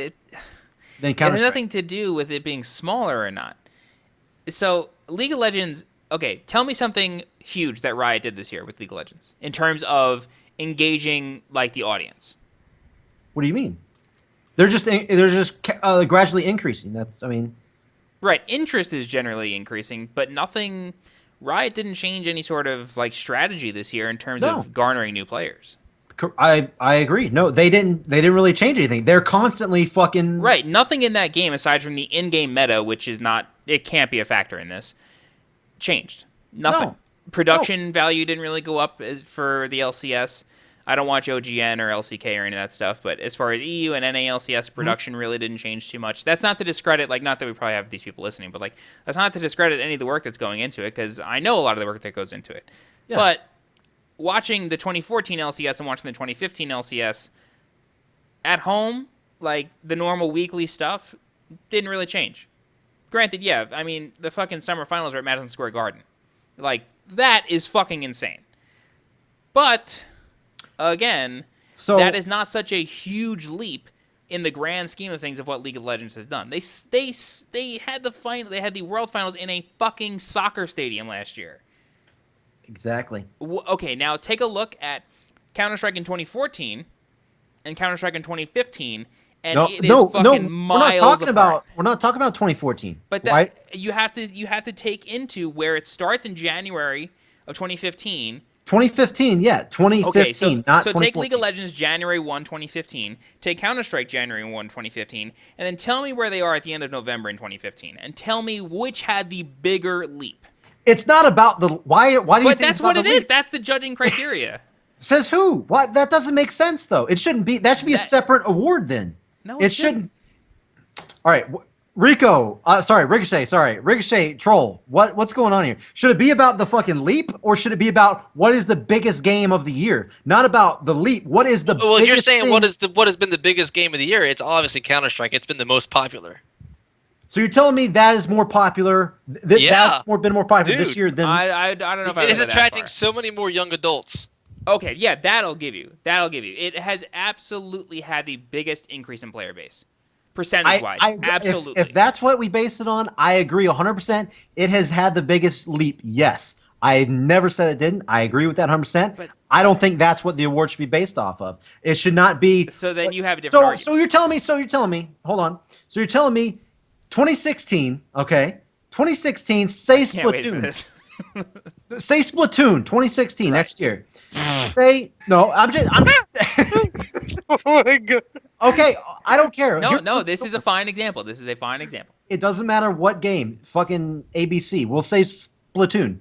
That people have been dumping money into that lately. Say they came from nothing. They haven't had any big, huge events, whatever. They come in and they have some big numbers. They start getting some stuff. They go from nothing to something that's a huge fucking increase, a major 500 times what they were out of nothing into something that's pretty good, but still nowhere near League of Legends, nowhere near Counter-Strike, nowhere near.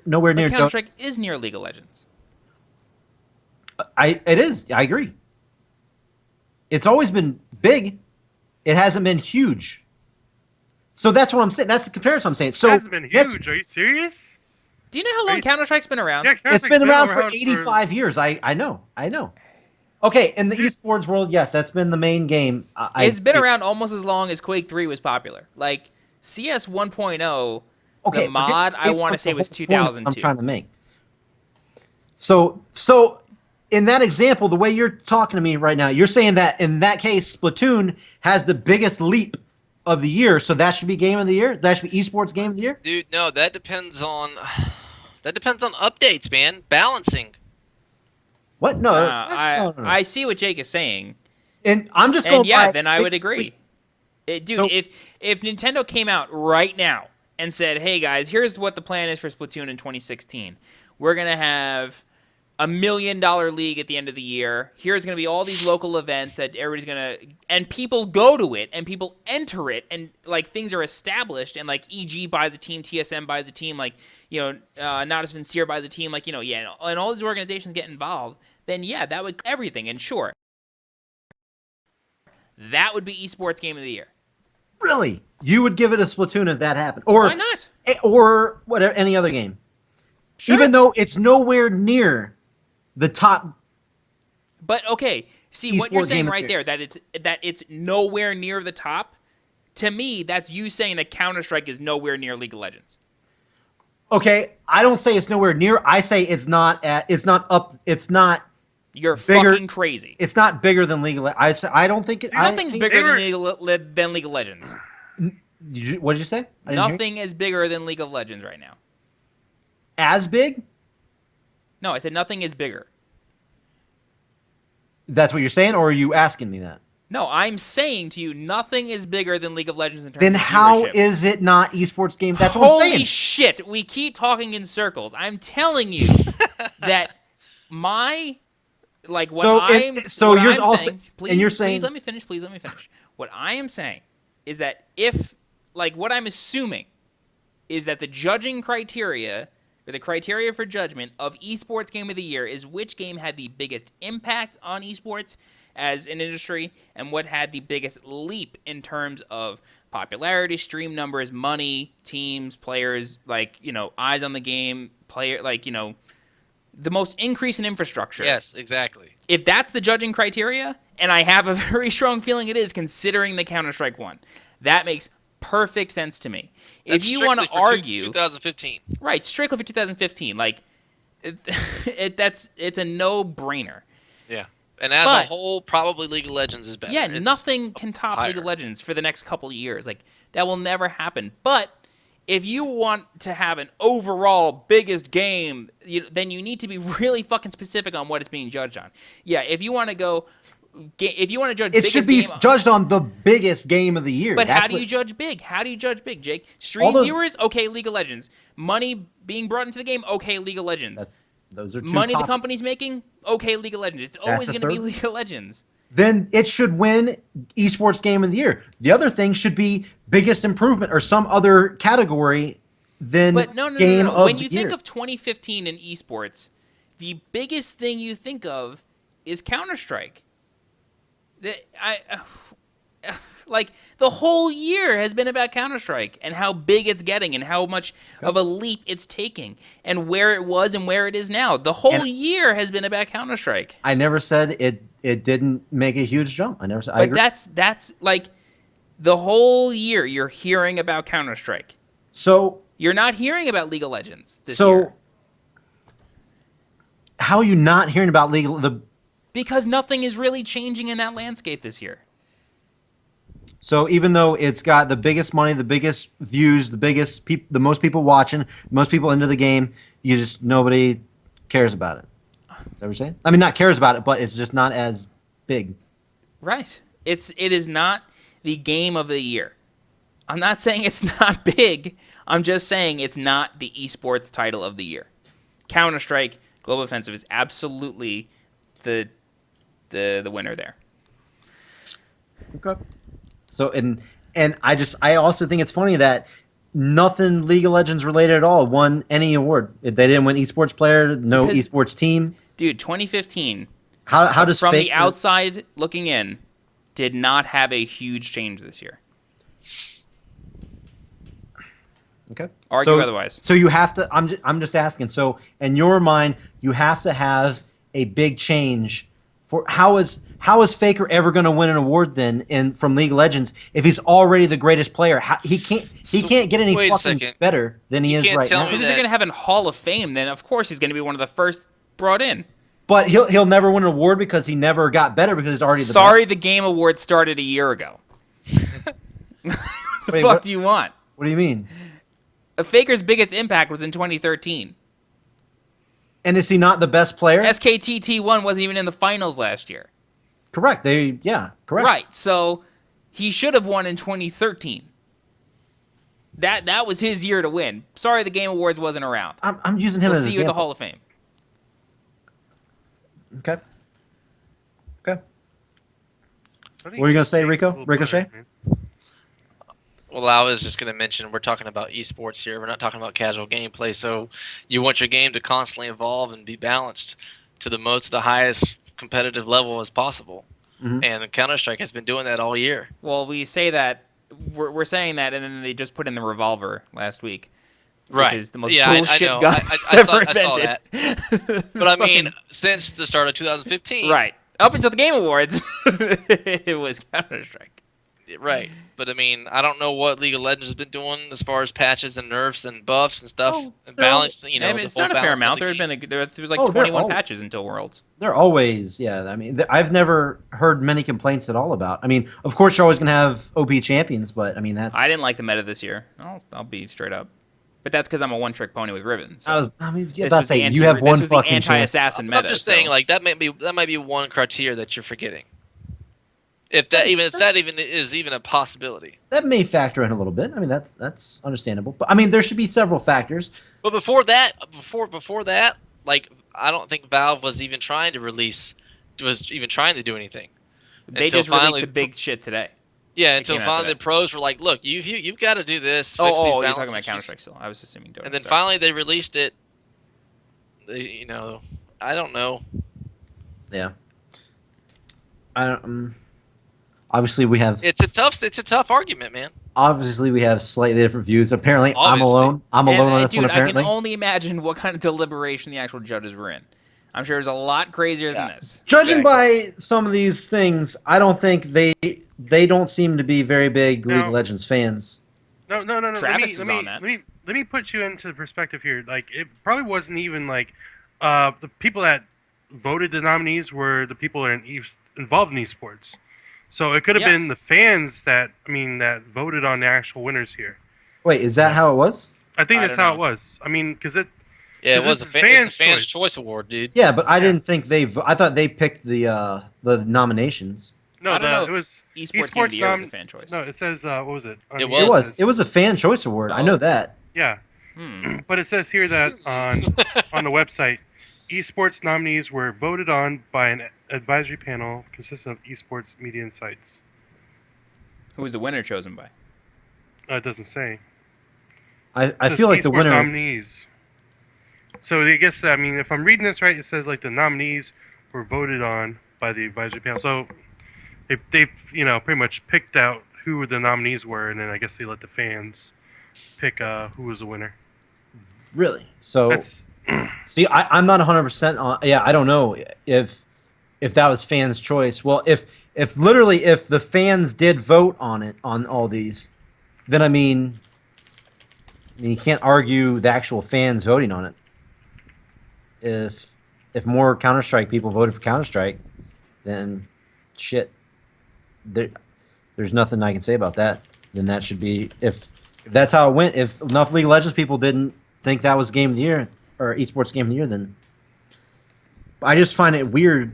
I feel like Riot would have even advertised something like that, but I don't know. And of course, a little bit of it is me being biased. Of course, I do enjoy League of Legends and the esports aspect of it, but I'm just looking at this because I know some things were fan votes. Jury voted, fans' choice, Esports Game of the Year. Yeah, that is a fans' choice. Okay. so did that mean people voted for it? Yeah, I guess so. man. And they are like I number one on guess the Twitch. players that forgot to vote for League of Legends were too busy playing League of Legends at the time. Hey, like I said, if that's the case, if the fans voted for that award, then that should be the award. Then I'll take that. We wish you guys would have like confirmed that before I even went into my whole. Well, I mean, I did say that a while ago. I did. You did. I was just letting that shit roll, you know. And I thought that we talked about that they got the nomination. They nominated the games, and then they gave the awards. I thought that's what you said. Yeah, but you were getting a little heated, and I was enjoying it. I still stand by. I would have voted League of Legends on that. But, I mean, hey, I guess maybe I should have voted then and not have been a piece of shit. Yep. But, well, what Riot should have done is put something in the client that said we are eligible for a fan vote for Game of the Year. And that's what I find. I find that hard that they didn't do that because they are very community driven. Right, and strange. they would want to win awards. They would have done that. We both know firsthand Riot is strange. They are, but still. Sorry. So yeah, that's one thing I had to talk about, which we touched on it a little bit. Was Esports Game of the Year. Anyway, what else? What do you have to talk about with Kojima? Hit us with it. Well, we've skipped PlayStation Experience. I meant to From Game Awards? Game Awards, yeah. Going to Kojima. So something that happened was that Kojima, or Metal Gear Solid 5 was, I want to say Best Action Game? What was it? Sorry, hold on one second. Game Awards 2015. You got the link. I can't mess with Skype during this. Best Action Adventure. Yes. So Metal Gear Solid 5 won Best Action Adventure Game. And what was it against? It was, it was against Assassin's Creed Syndicate, Batman Arkham Knight, Ori and the Blind Forest, and Rise of the Tomb Raider. So Metal Gear won, and instead of Hideo Kojima going up on stage, it was Kiefer Sutherland, who did the voice acting for Snake in this game. Mm-hmm.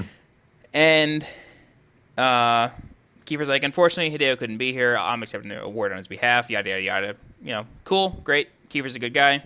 He did a great job, I think, in the game. And he was a pretty big, not poster child, but he was involved in the production and in the marketing for a while. He was even at the Game Awards last year doing something. So as the camera pans back to Jeff Keighley at his podium as he's hosting the show, I want to say this was not scripted, it was off the cuff. He basically says the reason Hideo Kojima couldn't be here is because we received word from an attorney at Konami saying he wasn't allowed. And it's like, wow. What the fuck? Like, what? Like, yeah. I can understand not wanting him to accept the award on Konami's behalf because of what was going on, but to ban him from a fucking award show? I mean, what if he was up? What if they had a category like Director of the Year or, you know, Team Leader? Not because there's not many directors, but like Team, you know, Development Leader of the Year. Like, What the fuck? So for Jeff Keighley to have the balls to say something like that, not that this show is not televised, but I mean the numbers prove it doesn't really need to be, because gaming is on the internet now. It's not really on TV. Although Counter-Strike could change that, we don't know. But for Keighley to have the balls to say that at his own award show, considering the people sponsoring it, the people who were involved in it, his ongoing relationship with Konami that he's had for a while, although it now seems to me that it was more a relationship with Kojima, which it's very well known that Kojima and Jeff are friends, like, outside of gaming, because in 2002, Jeff's first big article that he ever did was he did like a profile on Hideo Kojima during Metal Gear Solid 2. So they've been like close ever since, and Jeff has helped him a lot on. He's been a part of a lot of stuff with Metal Gear. So it was just crazy for Jeff to just come out and like blow Konami up like that, because Konami's been getting a lot of shit since August, when it was announced that Kojima wasn't, going to be part of Konami anymore. And then they started saying, no, he still works here, he's just on vacation. Like, they just lied about it so many times. And then they like had a going away party for him, and employees were like tweeting out pictures of this going away party for Hideo. And then Konami again was like, no, he still works here, he's just on vacation. Like, are you people fucking crazy? So for Jeff to, and I've said this like 9 times, but for Jeff to just come out and be like, nope, they are fucking everybody right now because they will not let this man be here, is just fucking wild. But to sort of like segue into the Hideo Kojima officially leaves Konami section of the show, and I still want to talk about PSX, but we'll get to that. It came out just today that it is official. Hideo Kojima is no longer with Konami. And this basically is the final nail, to me, this is hyperbole, is the final nail in the coffin for Konami. They shit on Castlevania with Lords of Shadow. They destroyed Metal Gear by not letting Kojima finish it and filling it with microtransactions. What else do they have? They canceled PT Silent Hills. Yeah. Yeah. And now they're just focusing on pachinko machines. So one, Konami, to be pragmatic, I don't think they give a shit. They are going to get a ton of money out of pachinko. I don't know the culture behind pachinko. It's obviously extremely popular. It's a form of gambling for them, where in a country that gambling is completely illegal. And it basically just prints money. But a lot of people are speculating that it's going to be a short-lived endeavor, and like, because there are rumors of gambling, like table gambling and craps and, you know, all that, and cards are going to be legalized in Japan. So once that happens, pachinko could go away. And then Konami is completely fucked. So from a game perspective, Konami's done. And the other thing that came out today about Kojima is that he is forming his own studio with ex-Kojima Productions staff, and he is talking to Sony for the first game that's going to come out of the studio. So that means it's either going to be a PlayStation exclusive or a timed release. I'm not a huge fan of timed releases. I have no problem with PlayStation exclusives this When you generation. say time release, that's like Telltale style? No. What I mean is, so take Square Enix, for example, with Tomb Raider. Rise of the Tomb Raider, or no, whatever the Tomb Raider that just came out was, I forget the name. It's Rise of the Tomb Raider. That is exclusive to Xbox One and PC, meaning it's not coming to PlayStation 4 until next year. Oh, okay. So that could happen with this Kojima game. I don't know if it will. It's very rare for something to be on PlayStation first as opposed to Xbox, because that's sort of like how Xbox is fighting back to PlayStation, is signing these timed exclusives. I don't think Sony's ever done it yet, and I think it hurts more than it helps the industry to do shit like that, because you're essentially accepting like the quick money instead of the bigger payout in the end by like keeping it on both platforms. It just seems stupid to me. And I got a question for you. Now, do they get any rights to any games? Konami? That Kojima that he was part of, or the company, or is it like they don't have any rights to anything that was with? Oh, does Kojima's new team get rights to anything? Yes. No. Metal Gear Nothing. belongs to Konami. So they can't touch any Metal Gear. They can't touch any Silent Hills. Nope. Anything. What could happen, though, and this is, if he's talking to Sony, I'm pretty sure Silent Hills is going to be a Sony exclusive, given what PT did, since that was PlayStation exclusive. This could be his horror game, and he could be trying to write a scenario that like isn't the exactly PT? Silent Hill. Yeah. So it'll be. Wouldn't that be a bitch if he did something like that and just changed the name up? That'd be fucking hilarious. Because I know Del Toro wants to work on something. Because Del Toro himself tried starting a petition to send to Konami to get PT going. Again, this is like months ago. This is very recent. And they actually get Norman Reedus in there and everything. Yeah. Still, that'd be awesome. I mean, I'm not even gonna pretend to know what the contracts look like, and like the terms of Silent Hill look like, in terms of like if they own the likeness of Norman Reedus now in a horror game, or because I know like things do go that deep. Like for James Bond, no James Bond can ever appear in another movie wearing a tuxedo. Like that's part of that contract. Wait. For life. Say again? An actor who plays James Bond. Pierce Brosnan. Pierce Brosnan, Sean Connery. Yeah. It may not include Sean Connery, but because that's older, but they cannot appear in other films wearing a tuxedo. That's legit? Yes. Yeah. So crazy. That's how deep some of these contracts go. Holy fuck. So that sticks with him the rest of his career. Yeah. You'll never see Daniel Craig wear a tuxedo in a movie. Unless he's like super old. like the reason it may not apply to Sean Connery is because like he did James Bond 50 fucking years ago. Yeah, it may have been before like the contract would have been like that. Right. I'm not sure That's if it's for life, but I crazy. know I didn't for know a fact that. there is a thing on tuxedos and James Bond actors. That's so crazy to me. Konami could own the likeness of Norman Reedus in a horror setting. Like Fuck, contracts that would get be really stupid. crazy like that. That would be stupid. But I the would be- good thing, the really good thing, is that Norman Reedus was not exactly a selling point for Silent Hills. It was more like, this game is fucking ridiculous. Let's sell it. And like, Norman Reedus was like, hey, it's fucking Norman Reedus, sick. You know, like, Yeah. that was just like a cherry on top. I agree. He wasn't like the biggest thing. He was a nice surprise factor. Yeah. So this could be the horror game. And I mean, Kojima got stuck doing 2 Metal Gears he didn't want to do. 3 almost. 4 if you include Revengeance. Or Rising, rather. So, like, he's done doing that shit. Yeah, I guarantee figured you. that he would have known that anyway. So this could be a horror game. I won't would play love. it, but Yeah. Well, yeah, because I'll buy it just to buy it. I'm not gonna play it. Yeah, so that's the Kojima news. I these tell you what, days. you buy it, I'll play it. Yeah, go ahead. I was about to say, I'll buy I it was- to support Kojima. let's do that. Hey, sounds good to me. Yeah. You buy it and I'll play it. Yep, that works out. I like that a lot. Yeah. That's cool. If that sounds, if it's anything like the PT, that would be me and Ricochet were. You saw how into it Yeah. we were. I couldn't even watch you guys play that. We were into that a lot. That was fun. And I And- know Troll over there is not going to play it. And No, Joel will be like this. Rob And- and Bake. the other good thing to come out of this is that now, like, we don't have to worry about hearing about Konami anymore. Because, like, anytime Konami would come up, the threads on, like, every forum would just be like, fuck Konami, fuck Konami. It was a Yeah, hashtag. they're done. They're done. So, like, now we could just have threads about Kojima's new shit. And, like, maybe the first page or two will be fuck Konami, but, like, or wow, Konami fucked up. But now it's like, yes, Kojima can go back to work, we can get some cool shit, and we can just we can move forward from this. And so it's like the Konami saga is fucking done. That's what I'm really happy about. Good. So, I was getting tired of hearing about him. I heard so much about him this year. Yeah.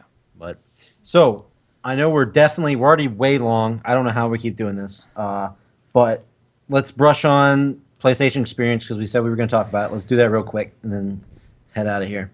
Did any of you guys watch it? I did not. Nope. I need to go back and watch it.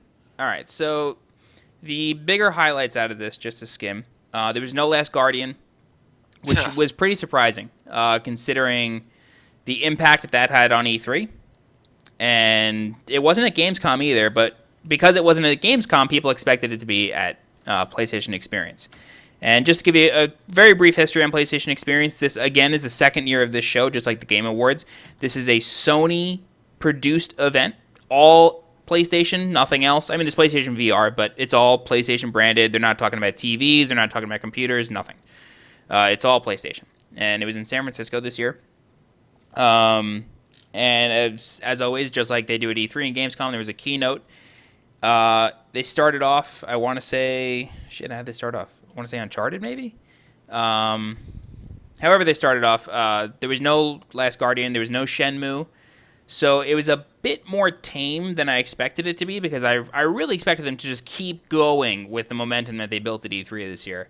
But what they did do that surprised me was they showed actual gameplay of Final Fantasy VII Remake. And I expected at the most, was concept art. If they were going to do anything at all. But to actually show this game running an engine on a PlayStation, I mean, we're assuming it's on a PlayStation. It could have been on a PC, but like with a battle system with, actual gameplay graphics and not cutscene, English voice acting for even the supporting characters of Biggs, Wedge, and Jesse, like, I couldn't fucking believe it. And that was the biggest Final Fantasy. That was the biggest announcement, right? That went down. Was the gameplay of that? Was the gameplay of that of the whole? Yeah, gotcha.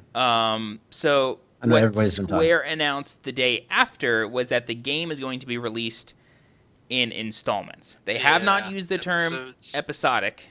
They have not Come used on, that term. man. But the reason that they gave, and I buy it, is because it's one reason that it just won't fit on a disc. Like if they're gonna bring it to the graphical fidelity and like dense detail that a Final Fantasy game needs to be, it can't fit on a disc Why can't it be multiple discs like the previous game? because the game will never come out. Like on PlayStation 4, that game would never get. It would take so long for them to make if they did it. But the other reason is because they have said that they are adding and taking things out of this game. Mm-hmm. Like, this is not just an HD upgrade, right?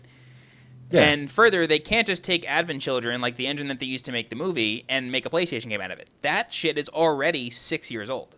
8 years old. So, like, that movie came out in 2000... Oh, that was 2004? 2005? That shit came out a long time ago. So that's already dead. So they have to build this game from the ground up using Unreal Engine 4. So yeah, like they've said that what they've said so far is that they're at least adding more to Midgar, which is the city you start out in. Mm-hmm. And in the original game on PlayStation 1, all we got was Sector 7, Sector 5, a couple of subways, and when we returned to Sector 0 in Disc 2, and of course the Sector 1 reactor that we blow up in the beginning of the game. So like we got 5 pieces of what is essentially a 16-plus piece city, if you want to break it down by district, and that was it. You know, we constantly saw how big the actual the city itself was, but we never got to explore it. But they're saying that now we'll be able to explore a lot more of the city. So that's leading people to believe that the first installment, not episode, ends when you escape Midgar from the Shinra building. I think it'll go a little bit further. I think that it'll end after the flashback when Cloud tells the story of Sephiroth when they're in Calm. That seems like a better break point to me, only because it sort of ends on a down note. Mm-hmm. And, I like that. But yeah, so some people were speculating that this game's going to be out by 2016. And given the fact that we've seen actual gameplay, it's very possible, especially if they're building it in installments. And this also leads me to believe that they've had this game going for a while. Yeah. This is not something you shit out in 4 months. It looked pretty polished. Like E3 was June, December, 6 months. You don't build a game and play it in 6 months. That's over a year of development right there, episodic or not. And keeping it under wraps, man. Dude, the fact that they kept this game under wraps is insane. Insane. It is. Like, how do you do that? English voice actors. Yeah. What? Insane. So, not to completely change subject, Johnny, but as I was looking over the announcements and stuff, I noticed that Epic Games is making a MOBA. Yeah. For PlayStation, PS4, and PC. Guess who might be getting that beta key, son? There's gameplay on the website, which was weird. They showed a trailer. I'm looking at that. And then had gameplay on their website. Mm-hmm. Yeah. And made no mention of there being gameplay available to watch. That's interesting. It's like you had to go looking for it. And it's like, why do that? Why not show the trailer, and then at the end of the trailer say, gameplay available on, what's the game called? Paragon. At paragongame.com, or whatever it is. Yeah. Like, yeah, get me interested. Get me going to your site. Get me giving you clicks. Just seemed weird.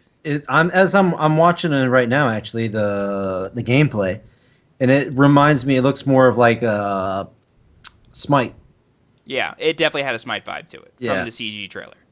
Except more like shooting and stuff. But yeah, knowing that like Ricochet's been doing stuff with Epic Games, that's. I'm not expecting it to do well. I really think that MOBAs are in a point now where shooters were like 10 years ago. Mm-hmm. Granted, the esports landscape is way better than it was then, but like League of Legends and Dota are untouchable. I'll give you a better comparison. It's how WoW is with MMOs. Like, WoW still has millions of people playing it. Granted, it's not the 12, 13 million it was in Wrath, and it never will be again. But there are millions of people playing that, and hundreds of thousands. The difference is just so big. I don't think this game will ever... Yeah, I mean, is Travis sleeping? No, I'm here. Troll, wake up! I'm listening. I don't think that this game's really going to take off. Yeah. And, like, I like Epic. Don't get me wrong. Like, I'm excited for everything that Unreal Tournament 4 is doing, especially with the new ESL gig, but I don't think Paragon's going to take off. I really have no hope for this game. That's good. ESL just added Unreal Tournament pre-alpha to their list. Yeah. Going to be doing cups, ladders. I don't expect Paragon to take off at all. As I watched the trailer and that stuff, nothing looks too crazy, and it's kind of. I think Smite will beat it. Yeah, I mean, I agree. It's like League, Dota, Smite, and it's already Paragon. established, and it looks the same. It's already established, so it's gonna be hard for something to top it like that. But yeah. I'm sure it'll probably be a good game. But I agree. I do agree with you. That seems like it's coming into a flooded genre already as it is. Yeah. The final thing that I wanted to talk about from PSX was PlayStation VR. Yeah, I noticed there was a lot of that stuff. I haven't been sold on VR this whole time. Which is virtual reality, if you don't know what we're talking about. And this was the former, I forget what it used to be called now that it's just straight up called PlayStation VR. Some Oculus? No, it's PlayStation's proprietary thing. It says an Oculus. Oh, okay. But there have been some, I'm really glad that they're taking this as a full technology development and not just a gimmick. And that's how it's been since Oculus, right? It's never been just oh, look at this goofy little gimmick. We're going to give you TVs that have VR, like they did with 3D TVs. This is a real fucking thing here. VR is here.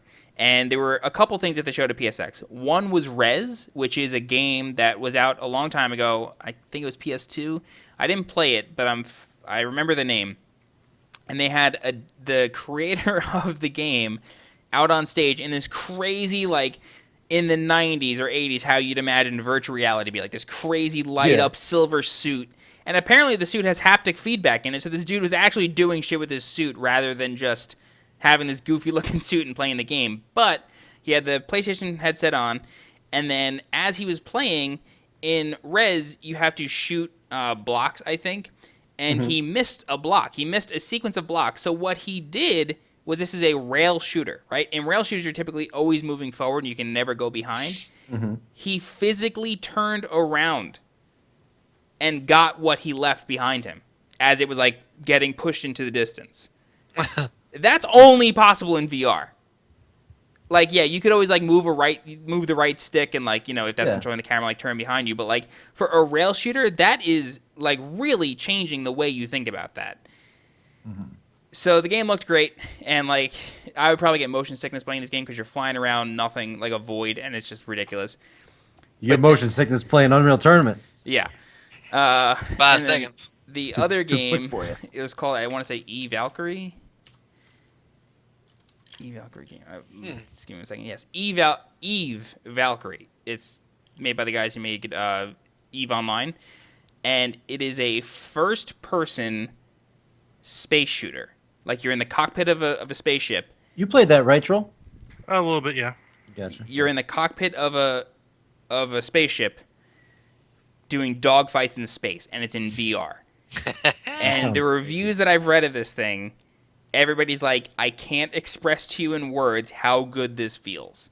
And that's what I keep seeing about VR is that it feels good, it feels good, it feels good. Not that it plays good or it controls well, it's that it feels good. And that's what games have always been missing, is a physical manifestation of you inside of a game. And apparently this game shits on that concept. You want to do it right, this is how you do it. Yeah. So the gameplay I've seen looks unbelievable. I'll have to check. And this is just straight for PlayStation 4, right? No, this is PlayStation VR. It's like its own system. Yeah. Okay. It's supposed to come out this year, or 2016. Interesting. How much? Did they have a price on it? They have not set a price. I'm imagining $250 to $300. I mean, that's not bad. I don't know. I have to. I really haven't looked into it too much. That sounds. I've always been, like you said, gimmicky. It seems gimmicky. I'll have to see. Yeah. This Eve Valkyrie was the game that changed my mind on VR. This is the game that sold me on, if I have the money, I'm getting it. Okay. Well, good. Then I'll try it out. Yeah. We'll put it up. I'll try it. We'll put it up on our YouTube page that you guys should check out if we subscribe. Yeah, Jobsquad Media. But anyway, cool. So, do you have anything else about PlayStation experience? No, just Final Fantasy VII and VR. That was really Cool. it.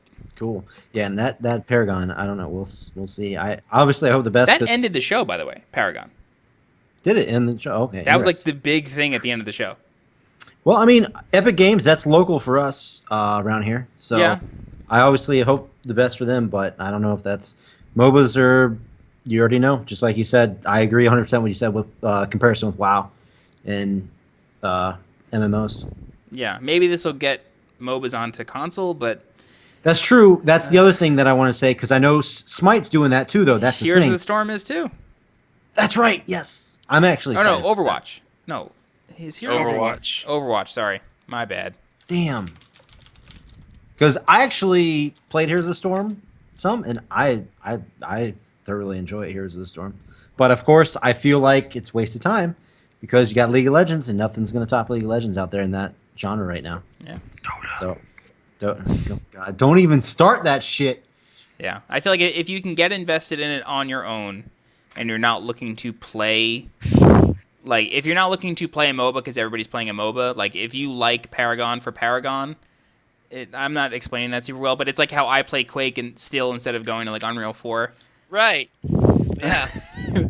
Like it's Or because I like 99. yeah, it's because 99. it's because I like Quake, and it's just like I'm a Quake player. Yeah. And it's, I'm not going to go to other games. So if you can get like that for Paragon, then sure, it's going to be the game for you. But I just don't see it doing super well in the MOBA space, unless it somehow brings a bunch of people to PlayStation. True. Yeah, and that's one thing I've heard a lot of people talk about is getting these big games like that into the console setting, which would be awesome. Sure. But that's pretty cool that they're actually doing that. But whew, okay, guys, fuck, I don't know how we're doing this. This show went on longer than the last one. No, I don't think it did. No, I don't think so. No way. The last mean, one was like 2.5, 3 hours. Remember, we had to cut out the pre-screen verdict though. It ended up Yeah. being an hour and a half exactly. So Yeah, after you had already cut it down. yeah, the final show was an hour and a half. This one's already over that. But so. it was 2 hours True. with pre-screen With verdict it, after your yes. cuts. Yes, and for those listening or watching, we try to aim for an hour, and you see what's happening. We have so much to talk about, We just can't do it. and I don't know about you guys. Throughout the week, I just get pumped. I really enjoyed doing the show. Dude, it's a ton of fun.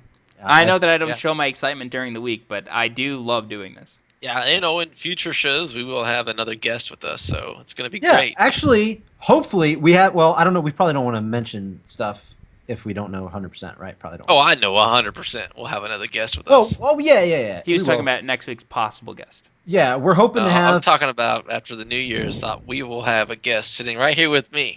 Oh, will we? Okay. Yeah. Katie? No, we are getting a puppy.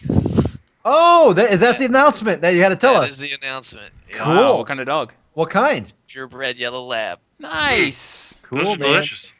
Delicious. Yeah. That's cool. What, you guys got the name picked out already? Finn. Cool. Finn. Oh, Where did man. that come? I remember when you were like Star saying Wars. names earlier. I don't remember you ever. Finn or Hooper. Hooper, she couldn't go for. Wait. Did you where take Finn from Star Wars? No, I was thinking of Finn way before even Star Wars. We even knew the main character's name. I remember you talking to me about names, but I don't remember you ever telling me Finn. I was thinking Brody, but she thought that was Brody. That's wanted pretty Brody done. really bad. Are you getting a male? I guess. Yep, male. Cool. I guess yeah. Finn's a male. Oh, name. Finn. That's my Bloodborne character's name too. Are you Finn. are you getting the dog for Christmas? January 22nd. Oh, sweet. Oh, we'll have shows for that. My But Bloodborne character's name is Noodles. Noodle. it's almost as bad as Garrett and Captain Caveman. Shut the fuck up. Captain Caveman. Charles. Charles. Best name ever. Just Charles. Those were the Amen. days. Those That's were the great, man. days. Yeah. Adorna. There you go. But so Alistair. so we're gonna have to close the show out. We're gonna Somehow. close the Cut it show. off. Hard cut. Anybody? Yeah. And roll credits. So anybody? Plugs real quick. Anybody got some plugs they want to throw out? Pow, pow, pow. Go for it if you do. Elias, you can start. If you have any, you don't have to. You don't have to say a damn word if you don't want to. Yeah, don't forget to follow us on YouTube. Was it Job Squad Media? Subscribe. Is it Jobsquad? This guy don't even. You can follow me at Twitter at what is it? At I2IC0CHET. There you go. I know it's really hard to. Yeah, That's that 1995 elite speak. Is there a graphic up there for me? Yeah. Yes, there's a All right, graphic. good. At least somebody's helping me out here. The Twitter names are always displayed. And by the way, that's only if you're watching on YouTube. Yes. Yeah, Yeah. that's true. That again. That's true. True. Gotta plug that again. Anything else? I will try to start streaming some UT4 pre-alpha, Cool.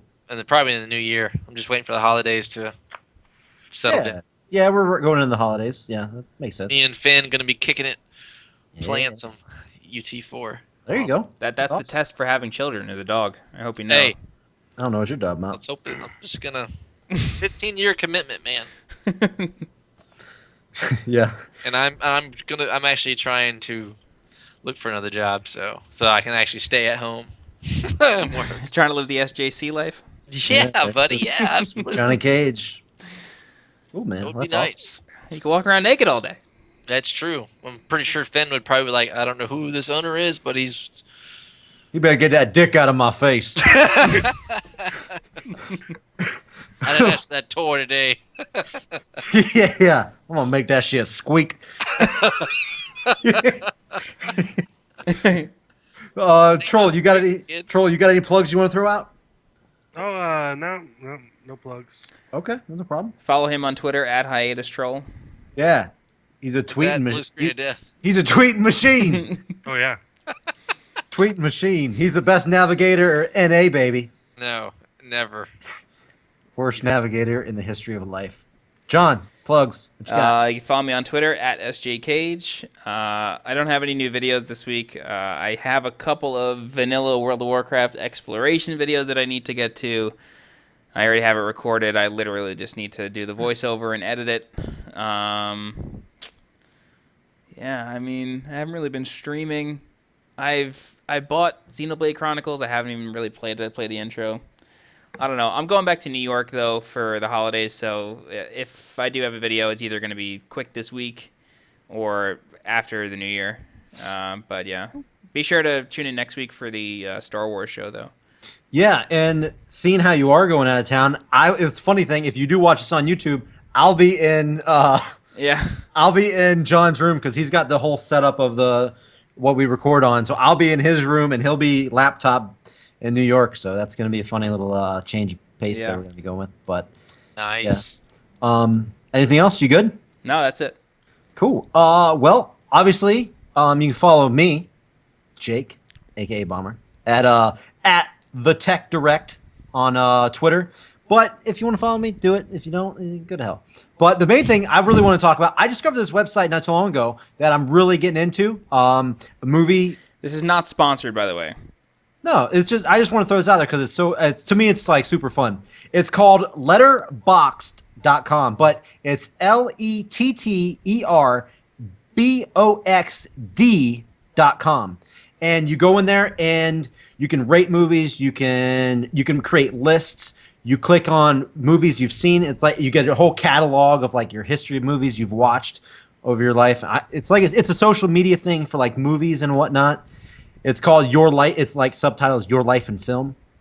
I've been having a lot of fun with that, and I just discovered it like last week. So if anybody's into that kind of stuff, I would check it out. It's a lot of fun. If you want to add me, because you can add friends, Bomb Striker is my my username. If you want to send me a friend request, that'd be cool. I don't have any friends yet because I just created my account. But yeah, it's a lot of fun. It's really cool if you're into that kind of thing. This is a desperate cry for help. I have no friends. Please, God. Other than that, I'm on another podcast, wrestling podcast called Jobber Radio. But if you're listening to this on iTunes, you already know that because we're in the same little feed, I guess what you call it. But I'm on there with Reckless Eatings, Matt Zion, Peanut, and Rab. And it's a lot of fun. Wrestling podcast. If you're into that kind of thing, check it out. But if you don't listen on iTunes, we're on Reckless Eating's YouTube page.